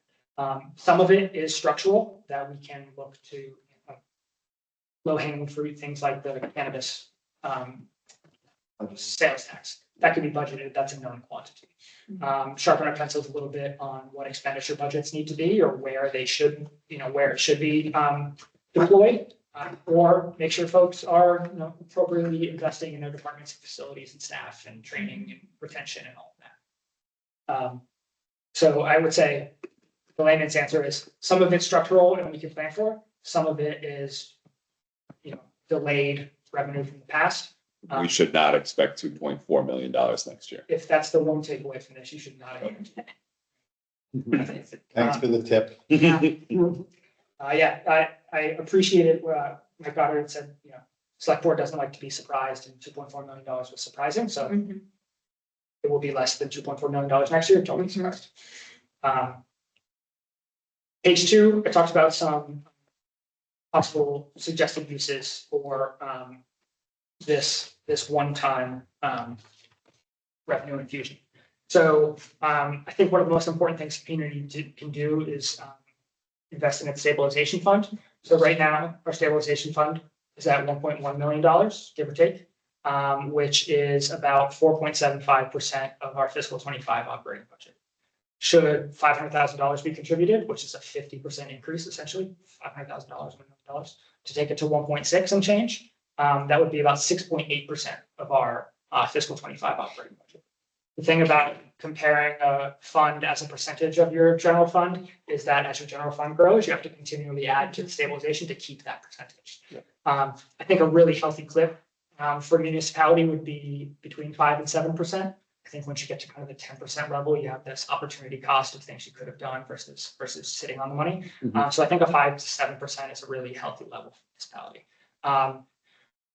Is there a bylaw that limits the stabilization or like? It's capital. It's a CapEx? Yeah. It's not, so there is no similar bylaw. So yeah, that's number 5 on here, the capitalization, stabilization contribution that has. It's something bond rating agencies look at. What's your available funds as a percentage of your unrestricted available funds as a percentage of your operating budget. But like I said, we're a AA plus community to try to get to AAA.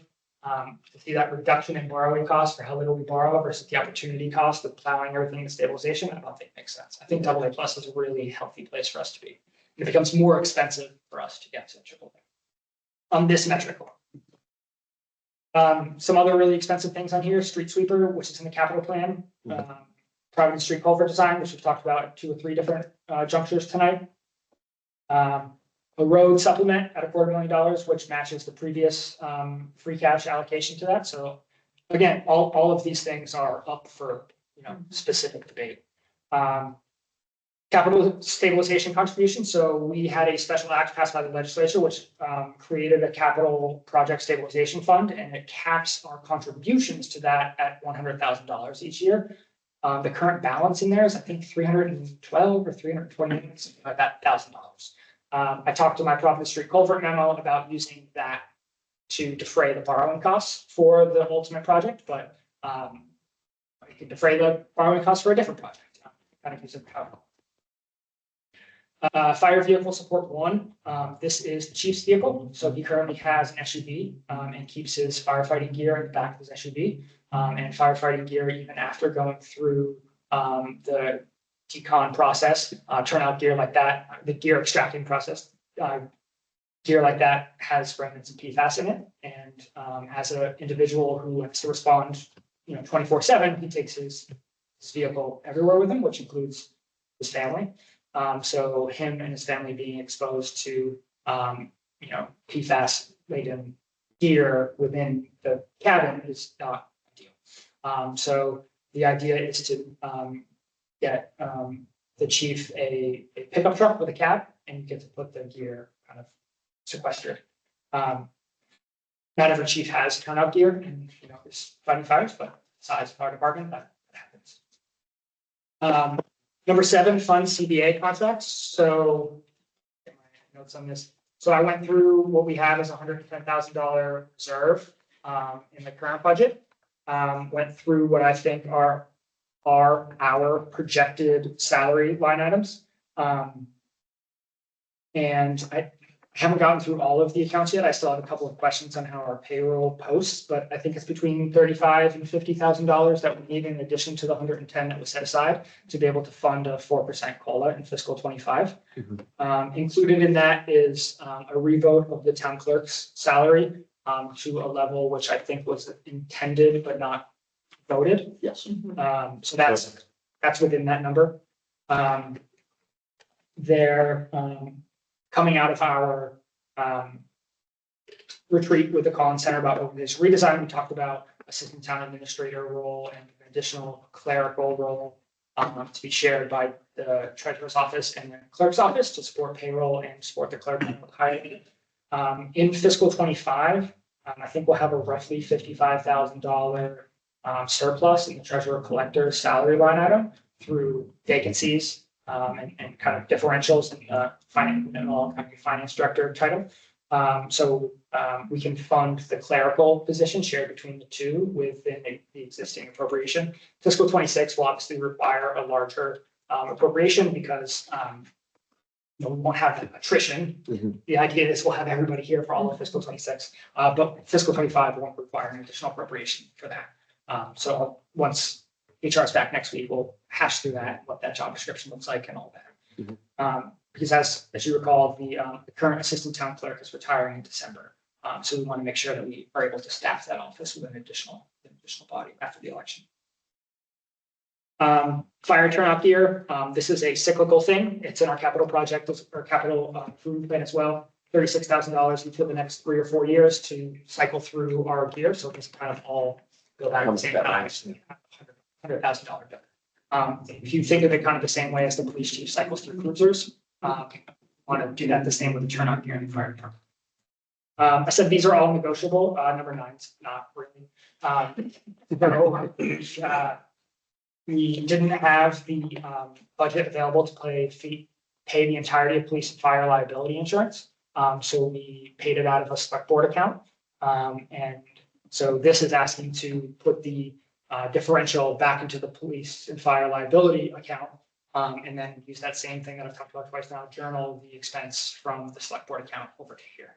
And then that money will reappear for the select board account. And then the last 3 are placeholder sort of things, emergency management. We had talked about, what that compensation looks like for that structure, which will be the future of or the subject of the future executive session. Prior year bills, I don't even think it will be that much. I just have that we have a handful from fiscal 24.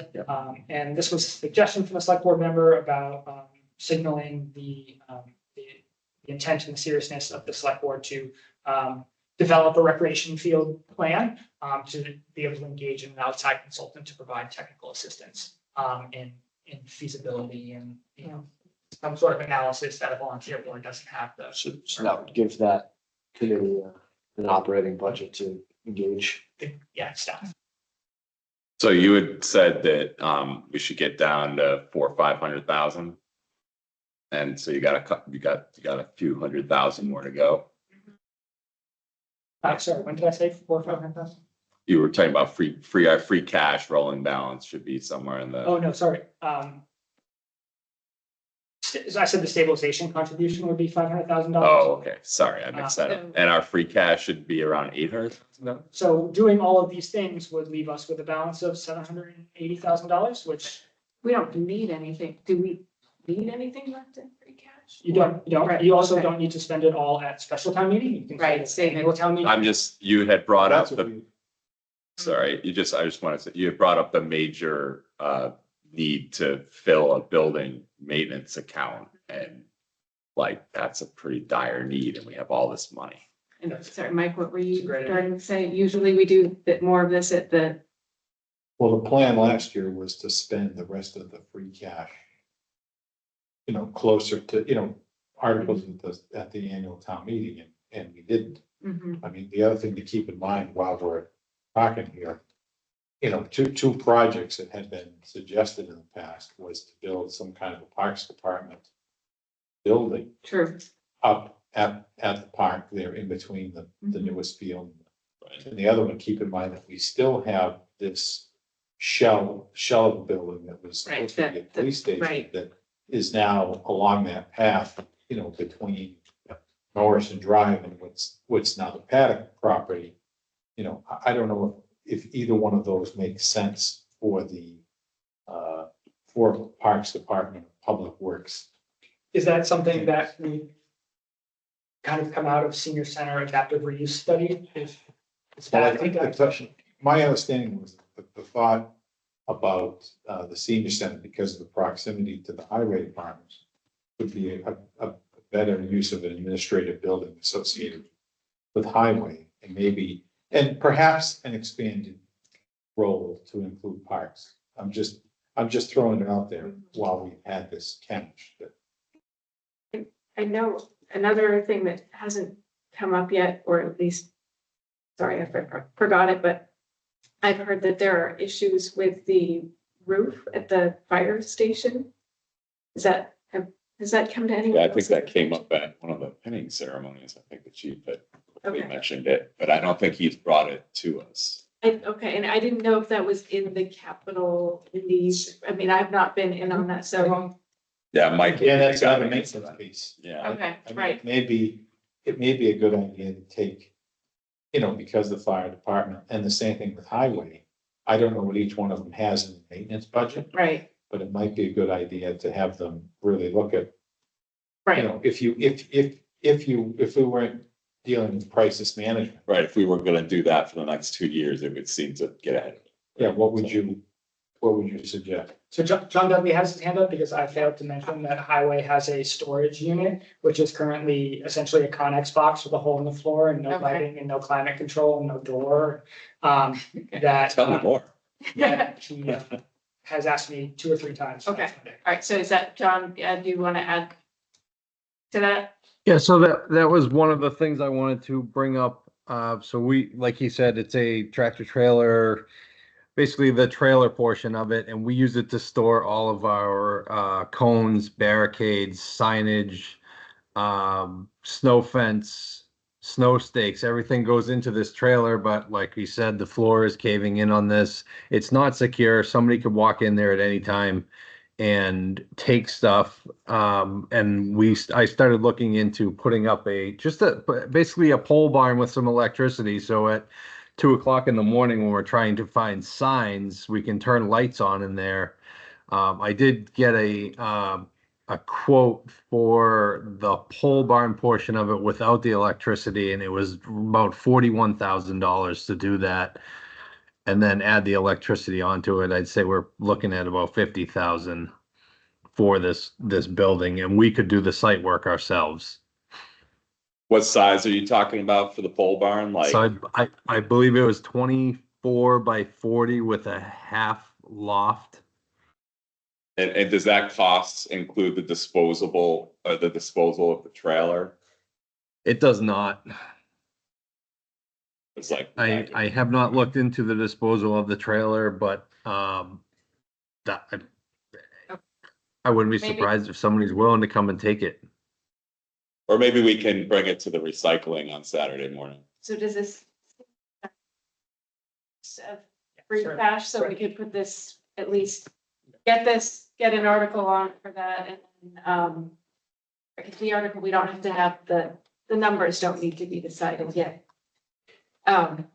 Okay, great, thank you. And then, Thank you, John, for, mentioning the this, other- or like the other- reminding Jeremy, because yeah. Yeah, Was there the- another point you had, John?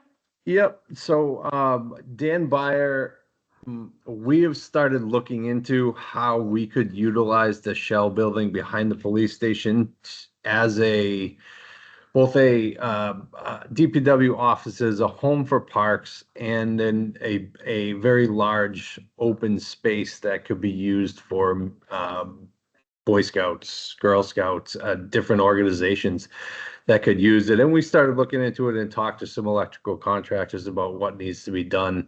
So we do have that on our radar. So when you guys brought it up, I figured I would bring it up to know that we are looking at that as well. Is that something that we could fund a study? I know, I think there was some question about to what extent that building was to code for use by the public. Yeah, and we would definitely trigger all sorts of code upgrade requirements to. Right. Oh, for sure. We would have to, this was just a preliminary, how could we lay this out? Yeah, And But I mean- what we would need to do to bring electricity to that Right. building. But I'm sure Right. there's other things that are gonna have to be done as well. so that would be like potentially another use for this, for free cash. And I think somebody also mentioned that, right? I can't remember who now. Just that the shell of the building, like what we're gonna do with that. So, Well, at one point, there was a discussion of possibly selling it, but Right. now we own the property on the side of it. It certainly makes sense to Right. incorporate it. right, And we certainly do have a shortage of available space. We do. Rooms to Yeah, use.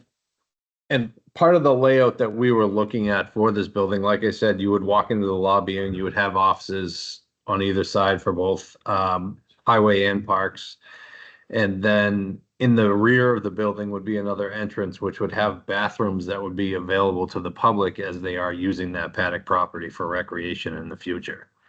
That's great. so like a study, some sort of technical study about that would be, Yeah, that would be, yeah, I know those conversations have been going on. I haven't been a part of them yet, so I feel like we're pretty preliminary on it. So I don't quite know how to gauge what the need is. right. I'd like to refine So- yeah, go ahead, John.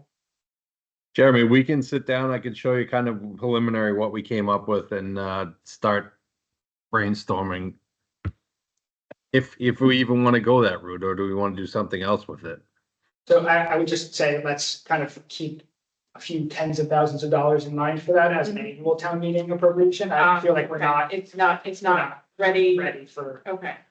Like, what are the technical aspects of allocating this? Is that just votes or? Yeah, so it would be, yeah, it would be a town meeting vote because it's an appropriation. I continually said the wrong word because I've trained myself to say allocation for the ARPA piece. But is an appropriation, Okay. so it requires a town. Okay. Okay, thank you for bringing that to our attention, John. I think that's great to have that project in the works so that we can turn that building into more of an asset again. So, Yeah, would be nice. yeah, So thank you, John. So from a kind of process standpoint, we have a couple of placeholder pieces on the special town meeting warrant. So as Katie and I work to refine that for our next meeting for further review, my anticipation would be to add all of these things, plus the loft, the barn of the half loft. For highway for their storage into this, which would leave the town with, $730, give or take $1,000, and remaining free cash to either add additional things that the board wishes to sponsor in special town meeting, or kind of hold that in reserve for annual town meeting. so I guess one question that came up is, road supplement, especially since we have John. So, I know that's another area where I've heard a lot from the public about roads, and I wonder if if there's an opportunity here to do more than we've done in past years. But I don't know sort of like logistically what is involved with that. So this, like how is the road supplement money used? I mean, so this is in addition to the chapter 90 Right. funds. So it says town funds. Wouldn't we be taking that study that we did, the pavement study, and just accelerating it? Right? Yep. I mean, potentially, right. So like it would be contracted out. So like, I mean, I guess, It would create a fund, and function in a similar way to chapter 90, where right. the surveyor, identifies the road that needs to, be resurfaced and consistent with the pavement management study, and, uses bidded contracts it would function from everybody's perspective except accounting's, Mhm. exactly the same as chapter. And is that, I mean, John, is that something that seems feasible to like to do, and do that, would those projects need to be used within the fiscal year, or what, or is that? So creating this is another project for the later in the fiscal year for me. So creating a town meeting article fund rolls over from fiscal year to fiscal year. Okay. So that money you're not appropriating it into the general fund. You are creating a new separate fund. Okay, So if you go and look at our ledger, we have open town meeting warrant article funds going back to 2018 with $3,000 left, right? Because if right. we appropriate $50,000 for this pole barn and it ends up being 48,200, then we have $1,800 that sits there. Mhm. So those funds could be closed out. They're not part of our free cash. So if there's $1,800 left over in a fund, that's not part of free cash, because what free cash is unrestricted fund balance, and that money is restricted to a specific. But when we Okay. close it out, does it go to free cash or does it go? Yeah, Okay. it goes to free cash. So part of my role in a prior community was every spring going through our capital project funds, which are the city equivalent of a town meeting article, and seeing where they were, seeing what we can close out, seeing what we can put back into available use, seeing what we can take from one fund and put into a different fund to be able to lower the balance that we needed to borrow for something. So that would be a longer range project for me. And a lot of these funds have $30,000 left because there's $29,000 worth of work to do, and those stay there. Right. But that requires at least a checking in and analysis. And I think that's how. It's a lot of mechanics. And it's a lot of using Springbrook to do reporting, which I heard that's the funnest tool we have.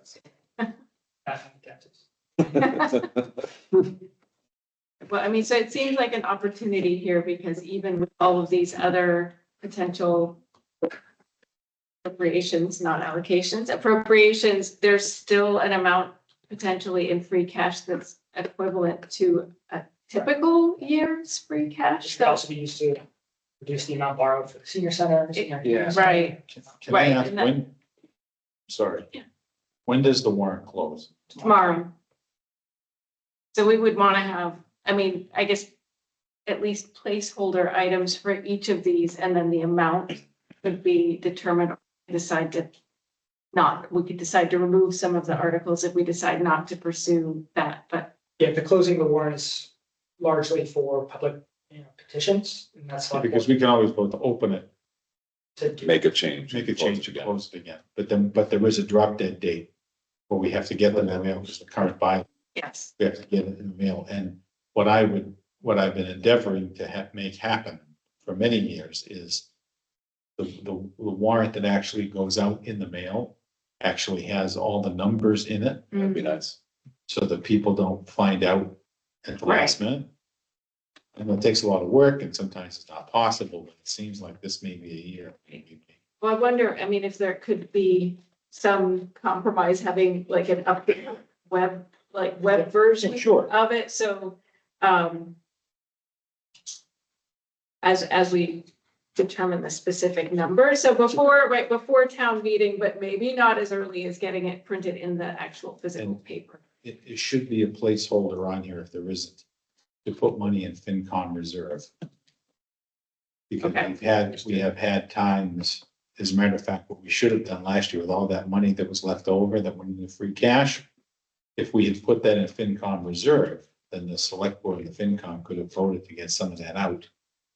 And, if we had, for instance, when we had the the emergency with the road closure and didn't have the funds to do it. So we should have a placeholder in there to move free cash into FinCom reserve. So that we give the FinCom and us the tool to You fund got that in something. your notes. So what I have as additions, I have 3 additions that we definitely want to see for special town meeting appropriations. FinCom reserve, the highway pole barn, and then a building maintenance, building equipment maintenance account. There may be another one we may want to consider. I know we have to have an executive session about it, but the Yeah, real estate. Yeah. real estate Okay. fund. Real estate transaction on behalf of the town. And if you could just give us the balances of the select board and FinCom reserve funds. So right now, because of what I've talked about before, the Yeah, select board reserve is negative okay, 17,000.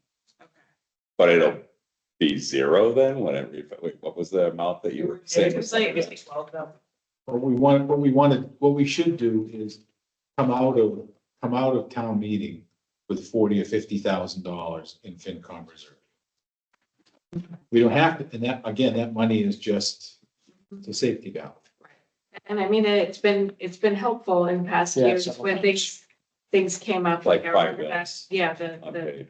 And you can also appropriate at annual town meeting to fiscal 25 general fund line item. In May, So the miscellaneous expenses, which is the select board account, had an original budget of $15,650. And it currently has a balance of negative $11,800. So we'll journal that $27,000 off and that $15,000 will reappear. So that's the only expense on the miscellaneous expenses right now is that liability insurance. that was the one that was, yeah. Also make sure that negotiable. there's funding if there isn't for all the board members that want to attend AMA in January. right, that needs to be on an agenda for us to, or does it? I don't know. Oh, no, I think. Does it? If the funds are available, if the funds have been We appropriated. make the funds available. Okay. Yeah, in that, right? Yeah, This is- I emailed a couple weeks ago, and I just remembered that I emailed about that.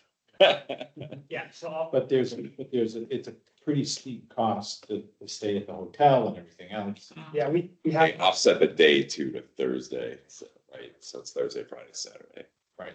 they, yeah, we have about $4,000 available in our meetings account for select board renewal. For select board, and do that, but do you and Katie as well, or just? Yeah. So, Yeah, we've already spent, I went to ICMA. But that's something that happens every year. It's always. So we'll make sure that's right. What, all right, so that's all I have on free cash. That was a significant amount. great. Okay. All right, so we'll be revisiting this at a future meeting, the specific amounts. Yeah, likely our next meeting. Yes. Makes sense.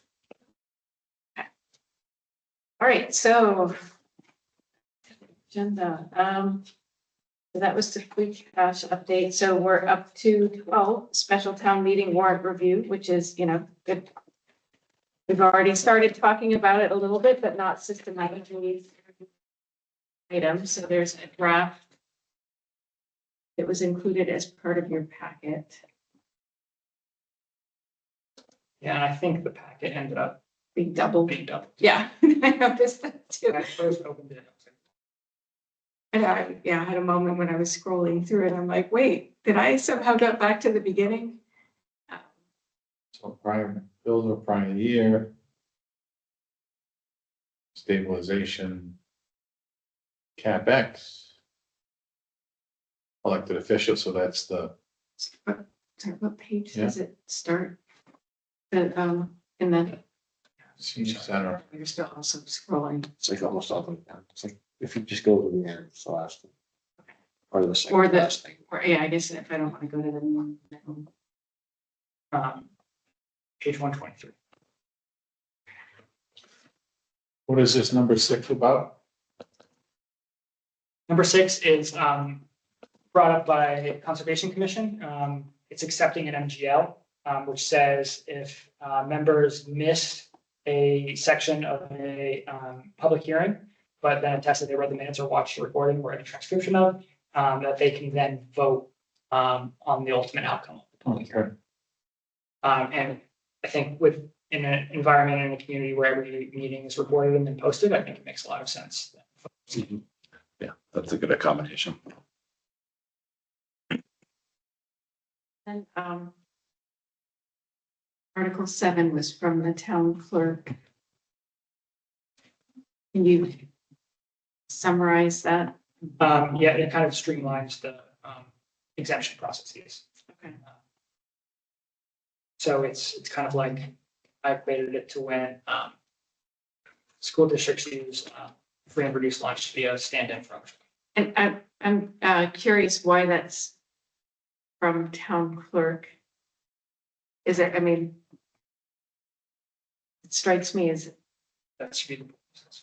I don't know, I mean, I'm just curious. Does the town clerk have to accept the NGL on behalf of? It Oh, does is seem, that why? I don't know, I'm Yeah. just, that's the only thing I can think of. I mean, it just, well, right, 'cause it seems financial, Yeah, but I would think like right? conservation, that the separate board would do the acceptance, but Hmm. I don't really know. What is the Article 10? What about which easement are we talking about? You're at Article 10. Oh, I think that might be the easement of, So there's two Article 10s. So this is something that town council had brought up, that each year you can have town meeting give select board the authority to accept easements which have no financial impact and not have to go to town meeting for them. So if there's a utility easement or as long as there's no financial impact, select board can accept. so that's the second draft article. The second, Is that just for conservation? That's for any easement? any easement Okay, that does not have a financial. okay. And then, yeah, so, and then the article, the Article 10 that's at the bottom of the previous page, that was also, I brought that up before, that was something that the town clerk mentioned, that our general bylaws say that we have to have our annual town meeting On Friday. on a Friday. So that's come into question about, So both this one and another bylaw, which chapter 11, section 10, chapter 2, section 10, sorry, says that no person holding elected office within the town of Mendon shall be eligible for employment with the town of Mendon for a period of 1 calendar year following his or her last day of holding elected office. Both of those are bylaw changes, as we're standing up a general bylaw review committee, and I think they're more suitably placed there first, rather than going immediately to a special town meeting. but I'm in favor of, hearing from the board, if like, so, right, there were these two proposed bylaw changes. I guess my concern is changing the bylaws.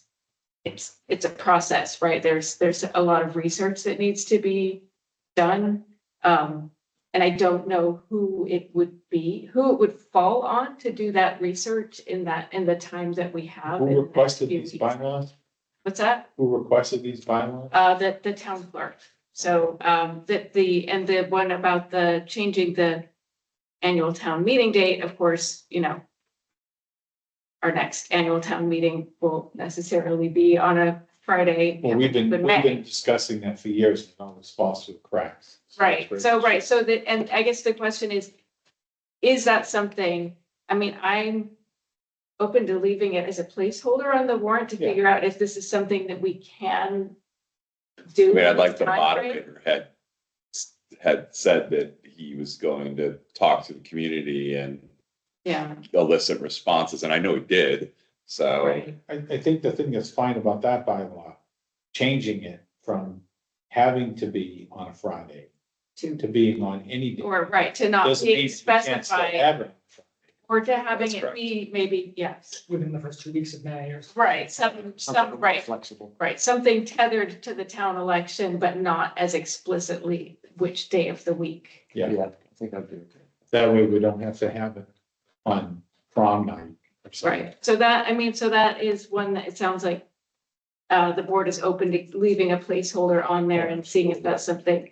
And then the other question about changing the bylaw about the restriction on Yeah, employment. that was put in place many years ago for specific reasons, I imagine.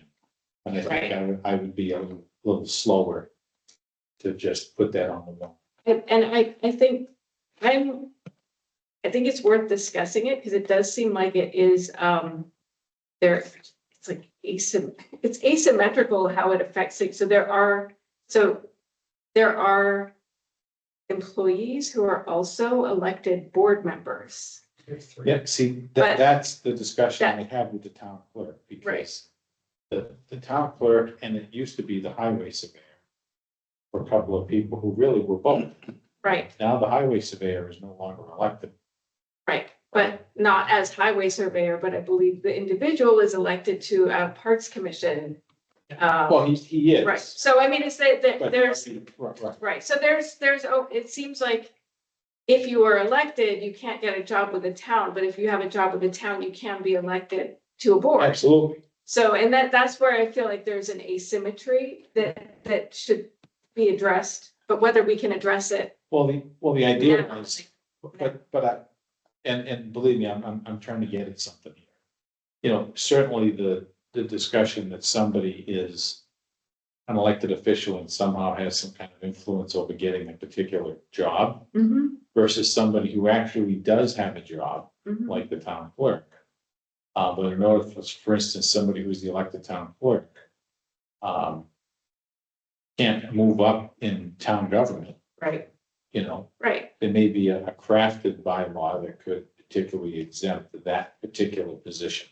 Just like we had a specific bylaw that, you know, you can't be, an employee of the town and then run for select board, right, right, or, right. right? So, I mean, it seems like there are areas for improvement for these bylaws that seem, I guess, maybe excessively restrictive in some cases. I think there's much more nuance to this one than there is. I agree. Right, No question. So I think this one is a great thing to kick to the Right. general bylaw review Yes. committee, But- say hash it out and report Right. back. but yeah, I was in favor of talking about it because I know it's often it takes takes the town a while to work through this. And so I think bringing this up, getting it in, you know, planting that seed that, especially since we are actively looking to, we're starting up our bylaw review committee and hopefully you're gonna talk about that in your town administrator report. So I mean, so I think it sounds like there's agreement that that would be something, because it will need that additional The research. community needs context in order to vote properly at town meeting. And I think that's what the bylaw. Takes a Right. while, takes a while. So put that all Right. together. And we don't, I mean, given how soon the special town meeting is, it's very Yes. soon. So we in agreement that leaving the one about changing the date to any day of the week?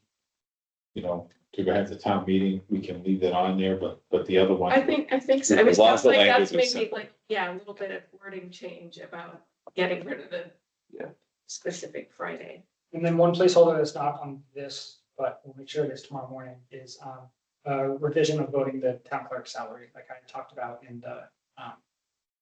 Thought there was something about elected, I thought there was a placeholder.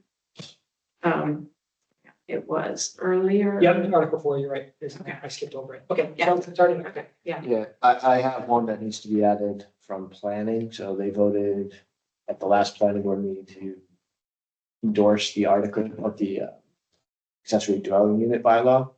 That has to be on there for us to be in compliance with the state law change. All of that, if you could get with Bill and make sure that that's submitted. It's ready, it's already been voted on by the planning board, so.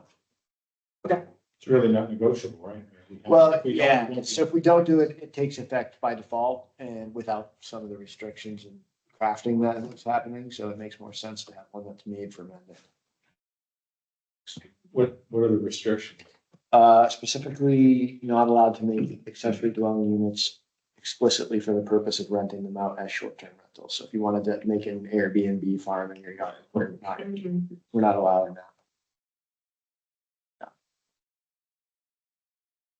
Okay, so the warrant formally closes tomorrow. So I guess anyone out there listening or watching, I don't know, They the fell recording is gonna be up tomorrow, so the warrant closes tomorrow. So, yeah, it won't be. We have to have 50 or 100 signatures, right? For a special town meeting, it's only 5 signatures for the annual. But I think Oh, to put an article For for citizens. a citizen petition. Right, so I have not heard of anybody working to put together a citizens. Yeah, I looked last week when I talked to Tom. And I don't know if we've heard like from other, I mean, so you heard from planning, I don't know if, like, often there are a number of like CPC articles that I haven't, Yeah. Well, I haven't seen them I think discussed, she though. decided, I thought she decided that those were all moved to the annual, okay, which I think they've either already been done at right, a time or they're going to be done. okay. Either way, it was, I Is it- remember Ian talking to her about just doing them. at the- Yeah, so I mean, one thing that came to mind when we were talking about the appropriation of free cash was the recreation field technical assistance. I believe that CPA money can go for that, but if we have another source for it, then that CPA money can be used for actual field installation at construction. I think CPA money can be used for many aspects of those field projects, and with the notable exception of turf cannot be funded through CPA. I think it is because we have, right. I don't know when the CPC is meeting and whether, at this point, it probably would be hard to get them make that suggestion that they fund this field technical assistance, whereas free cash, it's available now. And I do like that idea. It's a gesture as well. It's a gesture. And I think it shows that commitment, and it does, that CPA money will be then available for those projects. So, but I don't know. Yeah, I mean, I guess we'll find out maybe if that's enough for that. But yeah. Okay. All right, any other things related to this article, or sorry, warrant, the draft articles in the warrant? Yeah. All right, then move on to item 13. Audience? Yeah. Is it postage machine? Yeah, I don't know, I've only ever read it. So, this is our postage machine that we have that, we load up with like a debit card essentially and spend it. The machines are regularly certified by the USPS. They kind of have a useful life, and then get decertified if new ones come out. Our lease, our current lease is on a machine that's will no longer be certified by the USPS to be used. So we're upgrading and, cost $30 a month essentially. So our current lease, so this is them doing their long lead time. Our current lease expires in March of 2026. They wanted something done with year in advance of that. From my perspective, it seems a little accelerated, but also I think locking in a price right now as opposed to 2 years from now. And buying this machine isn't something, I mean, It's $6,000, right? Yeah, $100 a month. Less than $100 a month. So, in my 3 previous communities, we've all leased. I don't know what the purchase price of one of these would be. Because It's definitely $7,000. That's why the lease is $6,000. So, yeah, okay, fair enough. it allows us to just refresh to keep in mind SPS standards rather than being stuck with a machine that we. How many times has the current machine been? Yeah. I imagine it's a one-time thing each So time. one time, Each that's what I was time wondering. we do a machine. It's a, anytime we do a lease, it's a new machine. Cool. We have a balance on the account right now, and that rolls over into our new one, should we continue to have one. And then, in Dan Byers' email here, he says, the only other competition is Pitney Bowls. And the schools had them and switched to quadrant from Pitney Bows. And I know, Pitney Bowls is quite expensive in my previous experience. So is this, lease, I mean, is this motion worded properly? We should probably put the body and postage machine 5-year lease, right? yeah, and you don't need the new lease will increase from, that doesn't matter. The new quadrant, yeah. Oh, is it, which is it? Is it, Quaddy, There is no R. so it's quadient quaddy, unless it's quadient? it's very four, apparently. Yeah, so this is long lead time for us, but it's kind of a regular course of business, but because it's a multi-year lease agreement, it means. Yeah, I'd be open to that. So Madam Chairman, I make a motion that we approve the Quadient postage machine 5-year lease to start when the current lease expires. Second, For discussion, all in favor? aye. All opposed? All right, great. So we don't need to do that for another 5 years. It's 6 years. Okay, great. Okay. So we're up to town administrator reports. Yes, all right, so I kind of covered a little bit of this in my other stuff, so. First of all, I had an all-staff meeting on October 8th. I know one of the select board goals for fiscal 2025 was to restart department head meetings. Our departments are often a handful of people, so to call them the department head meetings, then leave out a handful of guests and office staff seemed a little bit silly. So, didn't pull cops off a beat or highway off, but everyone who works at a desk and could reasonably be pulled in for half an hour, 45 minutes wasn't quite.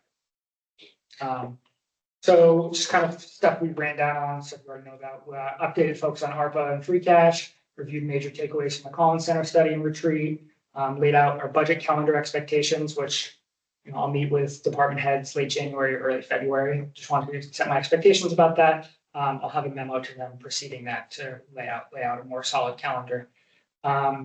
We have a what's called a 457 plan through Empower Retirement, what's called Smart, Save More, and Retire Tomorrow plan that Empower is the custodian for.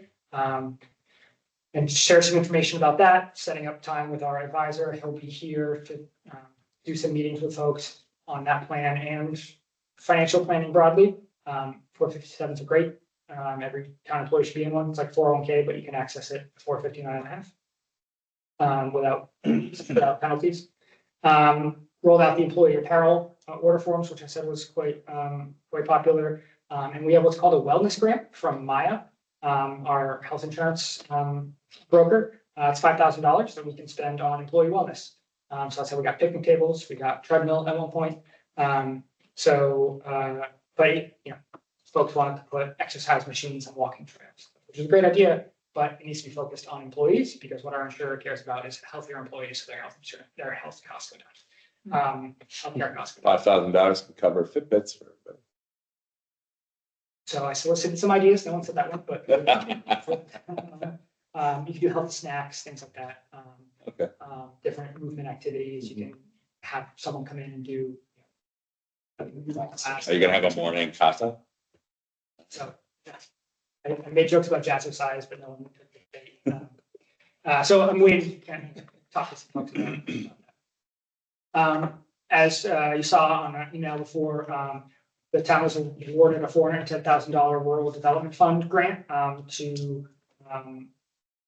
do phase 4 of our water feasibility study. Great. Yeah, excellent work by everybody involved in that. So we're currently doing phase 3. There's 5 activities to complete for phase 3. Installation of remaining test wells, the Mass DEP site exam, the pre-test for the prolonged pumping test, water table measurements, and then the prolonged pumping test at the end of November, which is to see if we can keep up with the requisite demand. Will we be getting an update from them from the, What have you heard? yeah, like, I feel like it's been a while since they've. Been like updated 6 us. months at least, yeah. Yeah, so I got an update from them today at 12:20, kind of after I was already in the weeds on other stuff. So that's kind of what I'm reading for here. So I'll put it together in a more synthesized thing and share it with everybody. So what phase 4 would do is focused on continued permitting and the final design of a drinking water source, the treatment, storage, distribution, financial modeling associated with that. So that's all in phase 4. There's no, a budget had yet to be established for that. So that's kind of the next piece. What does $410,000 get us from our initial proposal? Do we have to carve it down? Can we add things to it? Do we need to add additional funding for, if this is a $430,000 proposal, the town likely wants to find $20,000. But that's a discussion going forward. I have a meeting with a resident tomorrow on kind of access through the town's access. And those are engagements, the wrong short term, but making sure that we're continuing to be good neighbors and users of our easement. So keeping the property owner informed on this whole timeline as well. Received something in the mail today, just because I harp on it a lot, to make sure the board was aware of it, from the Office of Campaign and Political Finance. That is a form that says if the town contributes any funds or in-kind services in measure of supporting or opposing a ballot question, you have to report on it. Town clerk attests to it, and then you have to come up with an alternative funding source in one way or the other. But we're not doing it. So just, Right. I don't know who else got copies of this letter. It came to me earlier today, but we are not extending any town funds. Right, I thought it was not legal for the town to expend any funds. I was a little confused as to why someone would tell them themselves, so to speak. Yeah, it says, the treasurer of any city town which has given or expended yada yada must vote to support. If the town has not given blah blah blah, the support does not meet. I think it comes out of the ambulance question. And some towns that have school systems that are within. I see, okay, I see, so Administration. the state, okay. Ballot questions, right, I know, because I know with our town specific ballot question, it's been clear that the town is not allowed to But that's not. put any money. Right. Into the, any materials advocating for any ballot question, either way. Okay. I think, we've taken a really wide berth around that. Right. So I met with the Board of Health on how to structure their revolving fund for solid waste and recycling. That's another placeholder. I have to kind of unwind it a little bit from the warrant in the spring, but I believe the revolving fund was set up with a budgeted revenue. And then that revenue was also budgeted on local receipts in the general fund, like it historically has been. So we accounted for the revenue twice. We're not touching the revolving fund. None of the money is going into the revolving fund. No expenses are being charged there. So from an accounting and procedural, or from a program delivery perspective, nothing's changed. But if we want everything to be on the revolving fund, which seemed to be the intent of the article, then that money cannot be in our local receipts budget, and those expenses cannot be on the general fund. Yeah. So I talked to the Board of Health. They had a couple of other questions. It was a public meeting, so you can go watch the meeting if you want to. They had a couple of other questions. So the kind of complexity of it right now, my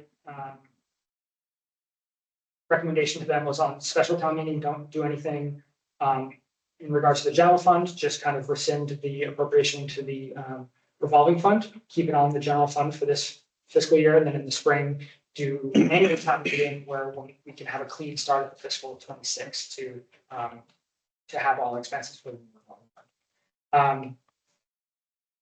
There was some discussion previously about indirect costs. So I'm sorry, it's not a revolving fund, it's an enterprise fund. There are some slight differences, but the function, they don't have capital, so functionally it doesn't really matter too much.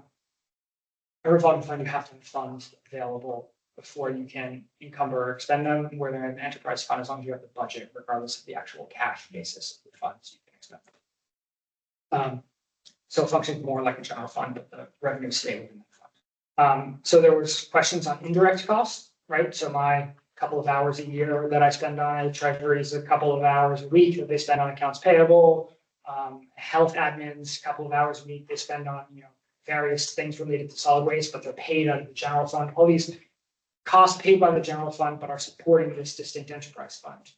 In places that have big water sewer enterprises, that's a big deal. It's 13, 14, 18%.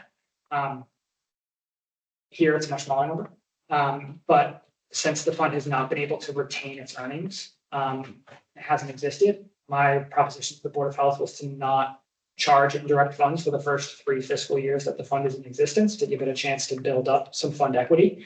That fund equity, or retained earnings, enterprise fund, would allow the system to balance some shocks and exist as kind of a stabilization for them, where if there's, in between contract renewals, there's often a big spike in rates because you're locked in for a 5-year contract. Now you have the new prices, and a fund balance will allow them to kind of smooth those rate increases. There would be no chargebacks. It would just be a waiver for those first 3 years, or there's an accounting trick. No, it would just be, we do not apply an indirect cost formula to them at all. And then the retained monies would stay there. And then, if there would be a $10 increase per household in 1 year, they can use retained earnings to pay for part of the collection fee, and it would only be a $6 increase or whatever the board decides to do. So that's a kind of a longer drawn out process, but we started it now, and I'm wholeheartedly in support of what the Board of Health wants to do with the. First of all, I think the town did a great thing in separating, municipal collection from the ratepayer. It's now the taxpayer. Even though most ratepayers are taxpayers, not all taxpayers are ratepayers. All ratepayers are taxpayers, not all taxpayers. So anyway, that's kind of ongoing. Come up likely in fiscal 2026. Before I get back to 25, fiscal 2026, I'm starting my revenue projections now. The DLS gives a really, really great tool. And you input data that's available through their gateway. It's kind of a long, drawn out process to get it from different parts of Gateway.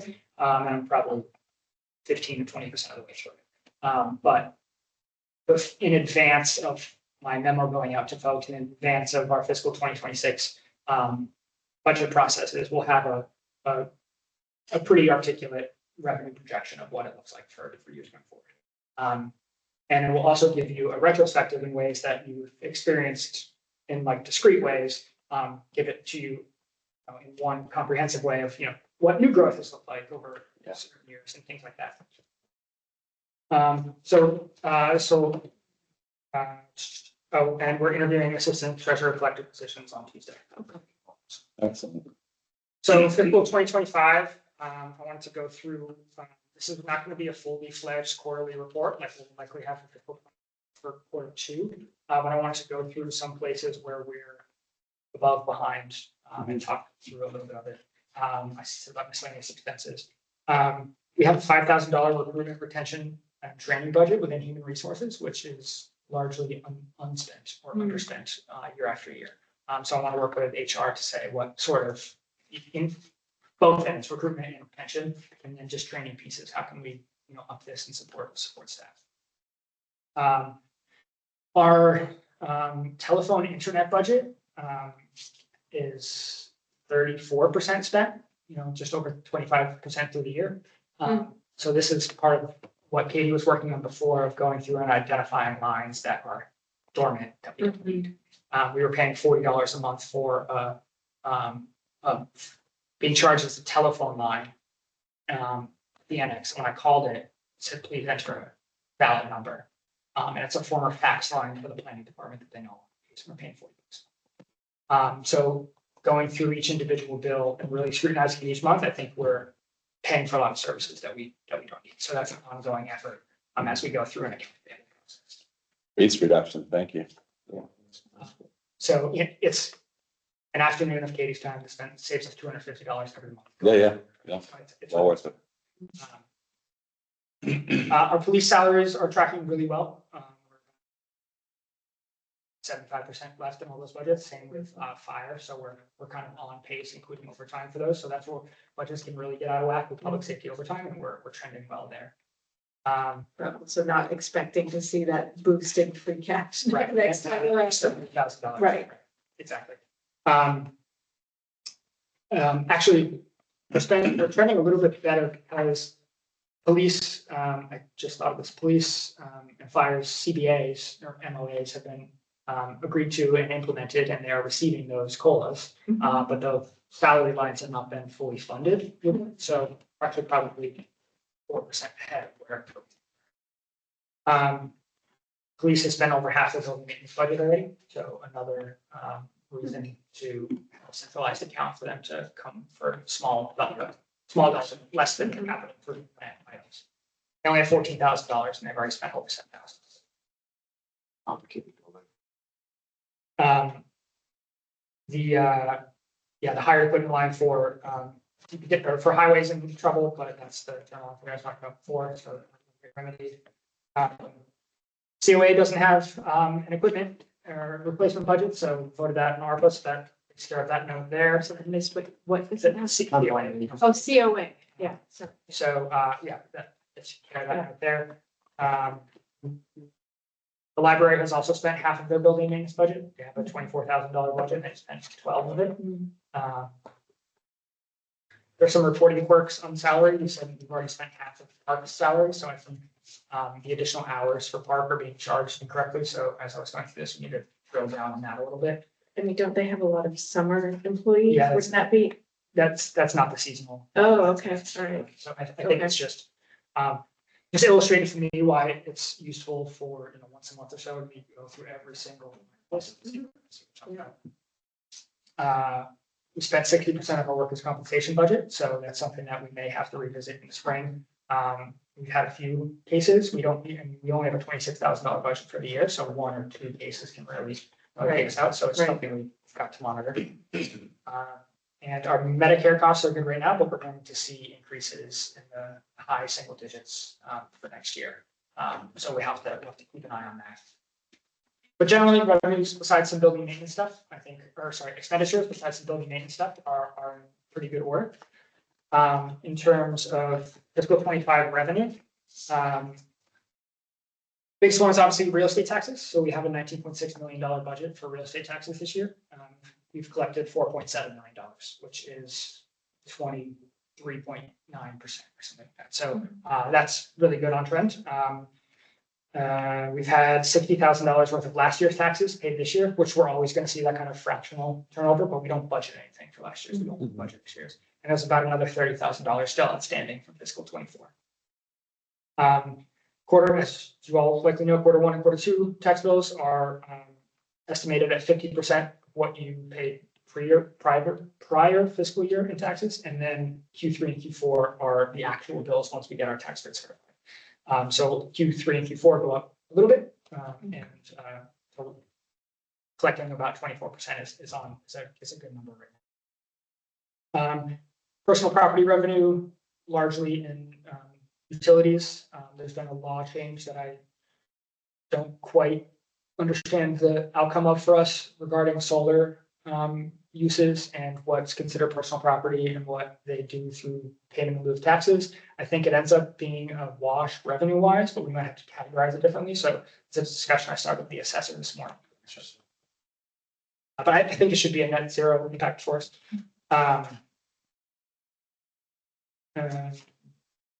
And then, like I said before, when we had so much 2023 motor vehicle excise tax collected in 2024, we don't anticipate having that much in 2024 collected in 2025. We always budget a little bit just because of the cyclicality of it. So we budgeted $125,000 in prior year, which was the same thing we did last year. We just ended up collecting $370,000. So we don't anticipate collecting that much this year. And then our meals tax is also remitted quarterly. And we had almost 30% of our annual budget remitted for our first quarter, which is good. Likely Q1 and Q4 are a little bit better. Folks, tend to eat out a little bit more in the summer, but being almost 5 percentage points above flat average is good. Good quality. And then with local option sales tax on cannabis. So last year we were about $20,000 per quarter. It's a little lumpy, but we ended up about $80,000 and roughly $20,000 every quarter. And this first quarter, we're at $31,000. So 50% increase over what we typically see in a quarter. So should that hold, that's $120,000 in additional revenue that on $0 budget. So that's good. And then we have budgeted for the entire year about $70,000 for earnings on investment. And through the first quarter, we've earned about $80,000. So we're already $10,000 above budget there. So everything else we earn on investments throughout the year, it goes, fall through to free cash, all else being equal.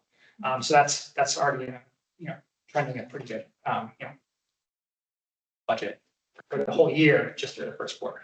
So that's something to revisit and, so you don't want to be too aggressive with that because I said earlier, there's macroeconomic trends out of our control, but you can perhaps squeeze a little bit more. Should need to. Ambulance service revenues are about 25% of budget. So again, should the year progress nearing Q1, you shouldn't expect the $150,000 extra that we have this year's free cash being certified.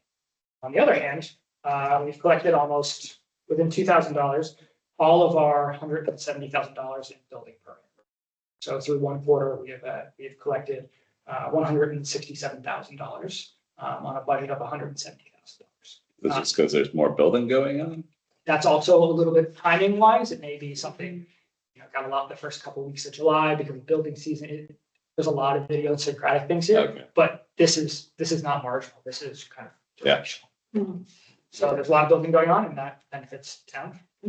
Benefits the town both in building permits and then that, as I found out, as I just pulled the permit, it was no growth as well. So it's a great two-sided thing.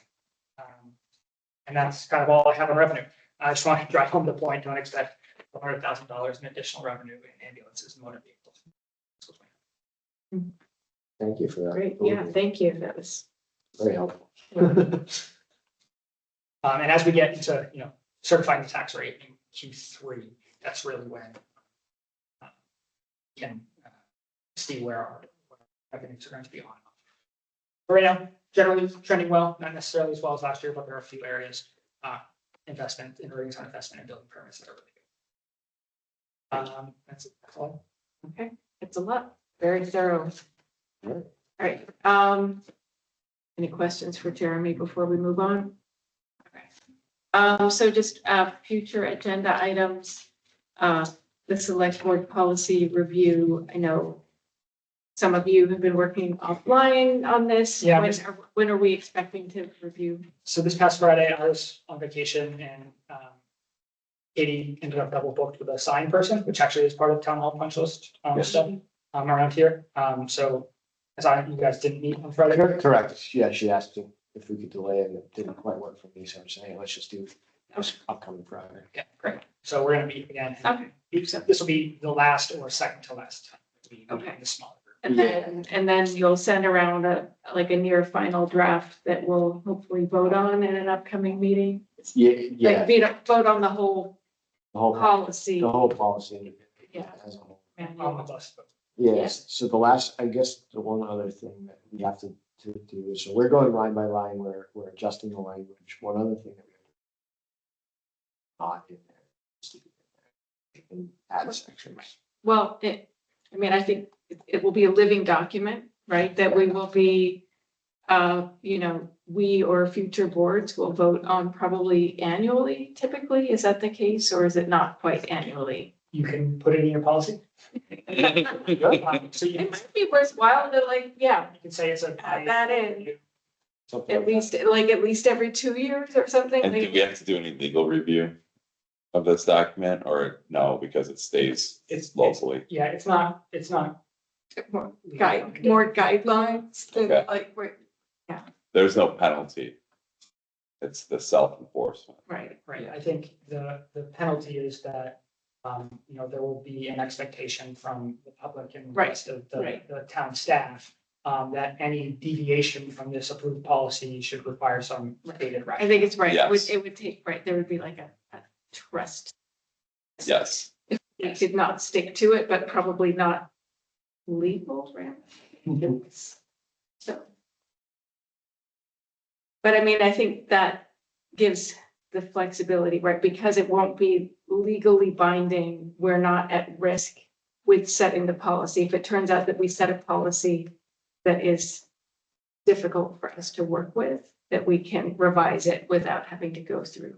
And the policy also says sequential hierarchy to, MGL is more applicable to this. So if there's something here that responds counter to MGL supersedes it. Yeah, order of precedence. That's what we're asking. Great, okay. Well, looking forward to that. I think it'll be nice to get that checked off our to-do list. And the same policy review guideline, like I'm of course working on personnel and financial management policies that we talked about Okay. already, but the fire department also has standard operating procedures and standard operating guidelines that were first adopted, I believe, in 2019, and they are up for their 5-year review of that. So they're going through that, and they will bring that to the select board. Okay. I believe some point in this fiscal year. I don't want to obligate the department to anything, but I know they're actively working on a revision. Okay. So that's Great. Great. So that will be a future agenda item at some point. Yeah, I don't know if that needs to rise to here. So Yeah, but yeah, it's relevant to that agenda item. Sure. Certainly finalizing the special town meeting warrant will be, so it closes tomorrow as we've discussed. And so then we will be meeting, actually our next agenda item or the next meeting. So I sent you all an email, I sent everyone an email asking to set aside both upcoming Wednesday nights for this. And I didn't hear back from anybody about conflict. So hopefully that means that we will have our quorum. So, I mean, I think at this point, are we and Jeremy was away, so I didn't have a chance to talk to him about your expectations about this, but I guess, Mike, you've been through this, you've been through this rodeo before. So I don't know, do you think we'll need both of these meetings? And then I'm also thinking last year, I know we had a joint meeting with FinCom, which I think was very helpful to discuss the articles together. But I don't know if you. I would, have I should know, but I don't remember, when we have to get it printed in the mail. I think it was November 4th. I feel like did I mention in the email? So I did talk to the town clerk about this because it's convenient. She was walking by when Katie and I were meeting about this week's agenda. So I'm like, hey, I have some questions. I think I put that timeline in that email about scheduling. I guess the question I would ask, whether we pick, one school of thought is let's meet next week and then we know we're gonna meet at least once of these next 2 weeks. Right. Let's meet next week and then we don't have to meet the last one. Right. But if we know, if the main purpose for the meeting next week is, to finalize the warrant, Right. and we don't think we're gonna have everything we need by next week, then Right. let's just plan to meet October 30th. Your email does say 11/4. Yep. It's nice when my memory is. Good job. With reality. So I don't know, I guess what I In other would words, ask is that we reserve them both now and then maybe do a little bit of, I guess. We can recon, I don't know. So I guess it would be, I think, I did think it was useful to have that joint meeting with FinCom. No question. and I think so- that should be scheduled for October 30th. So, okay. And then the question is whether we need October 23rd also. So, right, otherwise, right, somehow we've ended up with the 5 Wednesday month. So didn't have any, suddenly it was going to be this meeting and then November 6th. So, I don't know. So your thought is we might just need one of these? Especially after all the detail that we went through tonight, Right, we have a good idea. And I guess my point is, we've made a lot of discussion.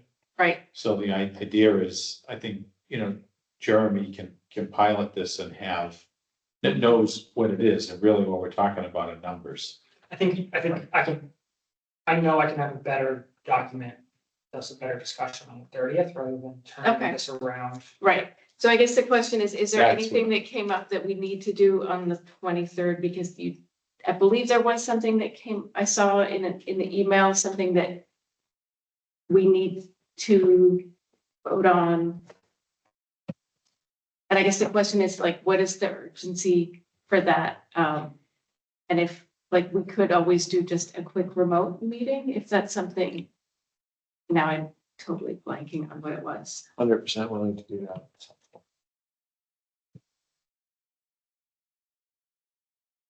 An easement for, the schools. Oh, for the charter, for the, So National Grid needs an easement, onto Clough to install the chargers.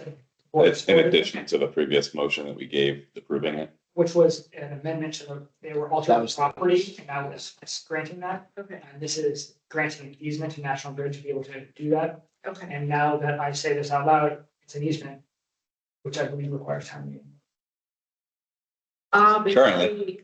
Okay, So I so, would circle okay. back with. yeah, so get back to us then. Okay, perhaps another placeholder. in the warrant. Yeah.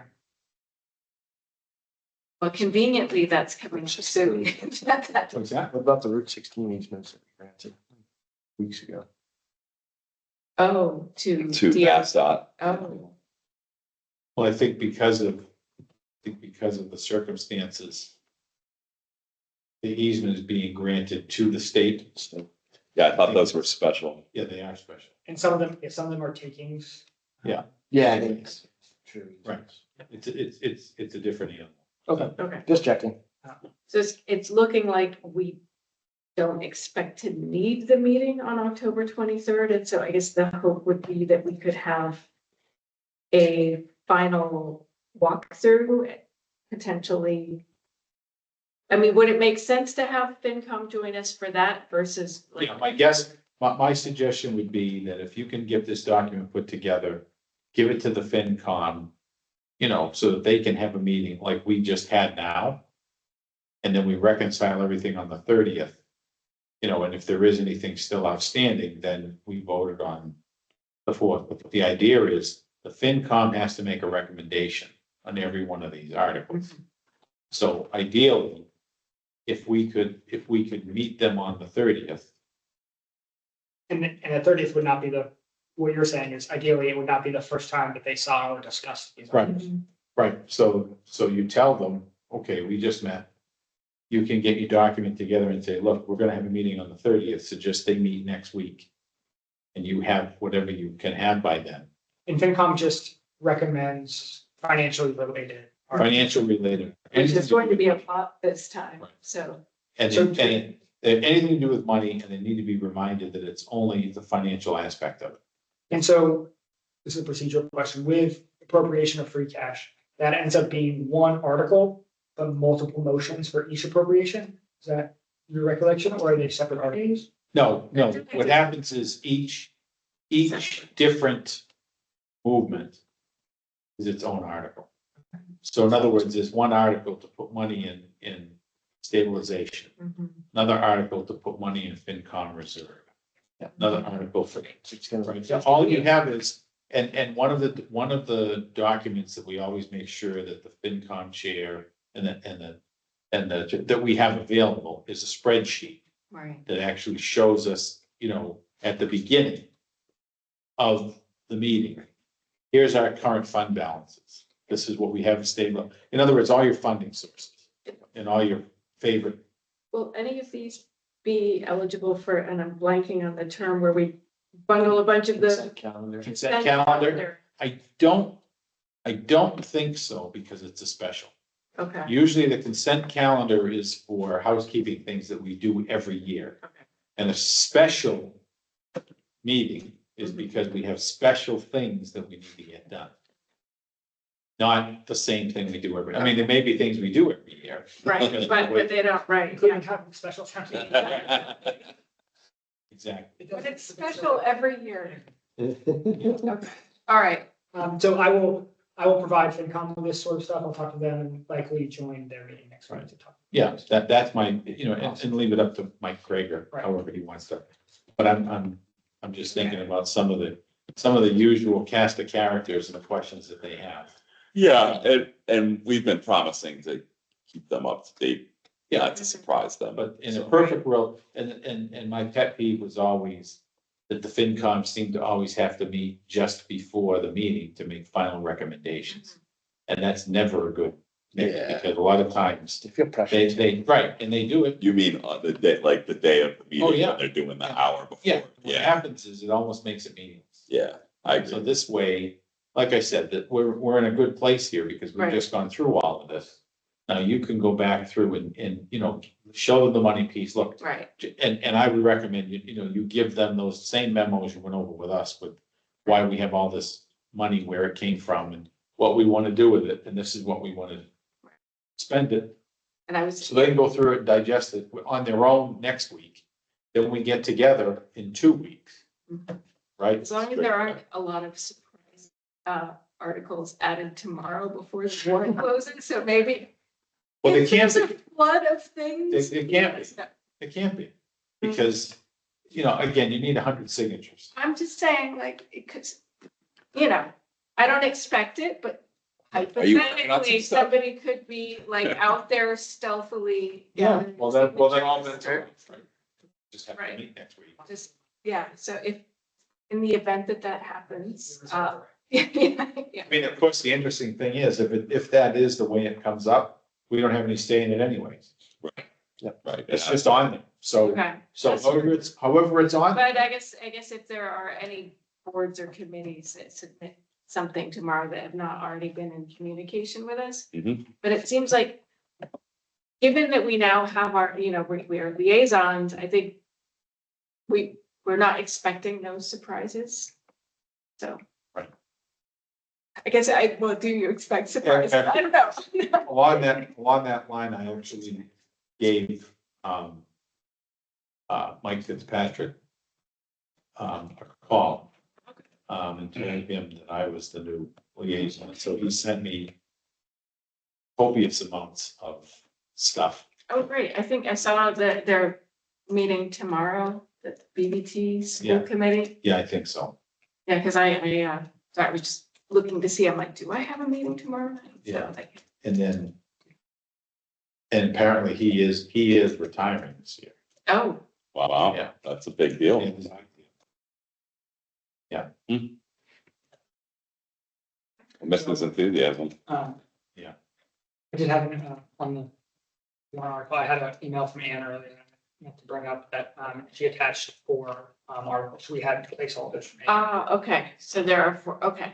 that, I was surprised at the low number. so Okay, all kind of things you would, can you just, trail easement on 131 North Avenue okay, for a trail link to Maple Farm Wildlife Preserve. okay, A trail easement on 31 Brookview for trail link to town land, one or both parcels at Muddy Brook North Conservation Area. okay, See if the town will accept 0.992 plus or minus acres located at 11 Trask Road, which is the old Salt Box Road property we discussed tonight. And then a $415 prior year bid.